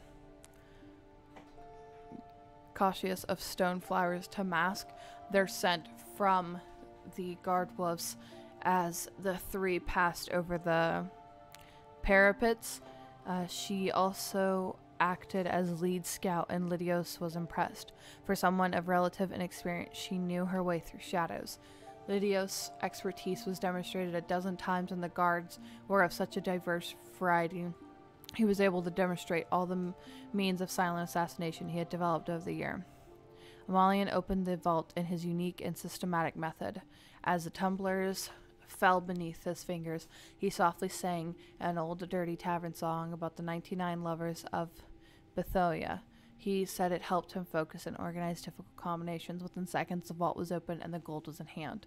They left the guild house an hour after they entered. No alarms had been raised, the gold was gone, and corpses lay, pooling blood on the stone floors within. Well done, my friends, well done. You learned well, Lydio said as he poured the gold pieces into the specifically designed compartments in his tunic sleeves, where they held fast with no jingling or unusual bulkiness. We'll meet back at the Plot and Plaster tomorrow morning and split up the bounty. The group parted ways. The only person who knew the most covert route through the city sewer system, Lydia slipped and through a duct and vanished below. Gallius threw on her shawl, muddied her face to resemble an old fortune teller, and headed north. Imelon headed east into the park, trusting his unnatural sense to keep him away from the city watch. Now I teach them the greatest lesson of all. Though Lydios, as he sloshed through the labyrinth tunnel of sludge, his Guar was waiting where he left it at the city gates, making a linoleic lunch of the chokeweed shrub to which it had been leashed. On the road to Vic, he thought of Gallus and Emolian. Perhaps they had been caught and brought in for questioning already. It was a pity he couldn't see them undergo interrogation. Who would break under pressure first? Emolian was certainly the tougher of the two, but Gallus undoubtedly had hidden reserves. It was merely intellectual curiosity. They thought his name was Lydios, and he was meeting them at the Plot and Plaster. The authorities wouldn't therefore be looking for a Dunmer named Sathius, celebrating his wealthy miles and miles away in Vic. As he prodded his mount forward and the sun began rising, Sathius pictured Galcia and Emolian not undergoing interrogation, but sleeping the good deep sleep of the wicked, dreaming of how they would spend their share of the golds. Both would wake up early and rush to the Plot and Plaster. He could see them now, Emolian laughing and carrying on, Gallus hushing him to avoid bringing undue attention. They would take a couple flagons of griff, perhaps order a meal, a big one, and wait. Hours would pass, and so would their moods. The chain of reactions that every betrayed person exhibits: nervousness, doubt, bewilderment, anger. The sun was fully risen when Sathius reached the stables of his house on the outskirts of Vic. He reined his Guar and filled its feed. The rest of the stalls were empty. It wouldn't be until that afternoon, when his servants returned from the feast of St. Realms and Guineas.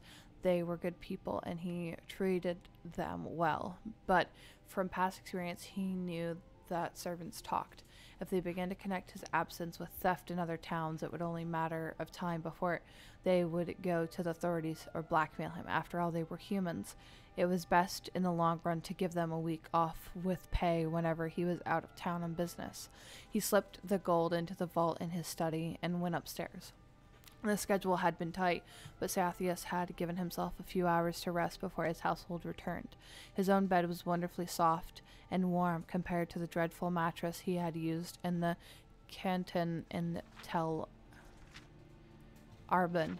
Sathius woke up some time later from a nightmare. From a second after he opened his eyes, he thought he could still hear Emolian's voice nearby singing the 99 Loves of Bithoia.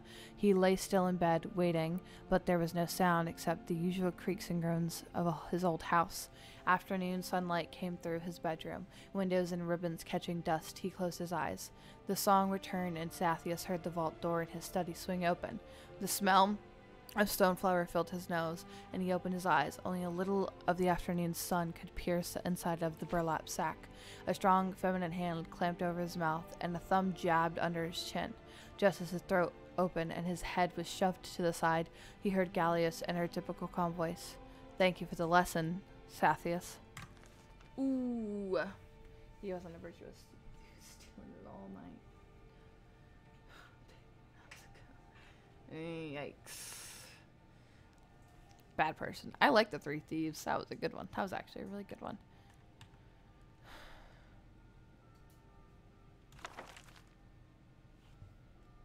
Well, I think we're done. Bam. What time is it anyways? Okay. We're gonna store our books up here. And this thing right here.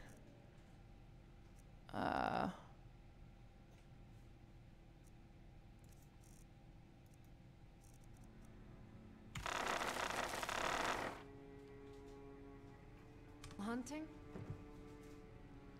Well, we finished that. Don't cough, Lydia.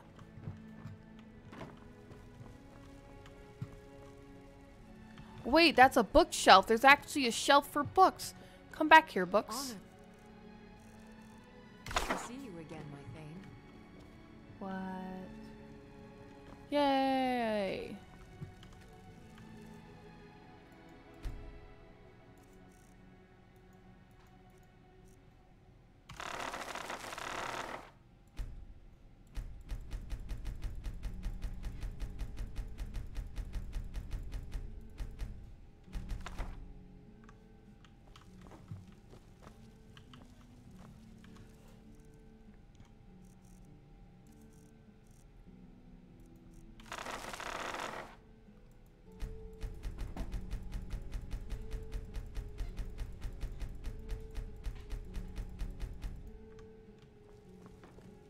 What, I can't store them on the bottom? What the hell? Reading time is over. Yep. Reading Rainbow ends for this week, guys. What? Better bookshelf mod. Yeah, I do. Oh. Hey there. I know. It's okay. Let's just save. Okay, well, I hope everyone has a wonderful rest of your day. I'm going to go get ready for work and eat and all that fun stuff.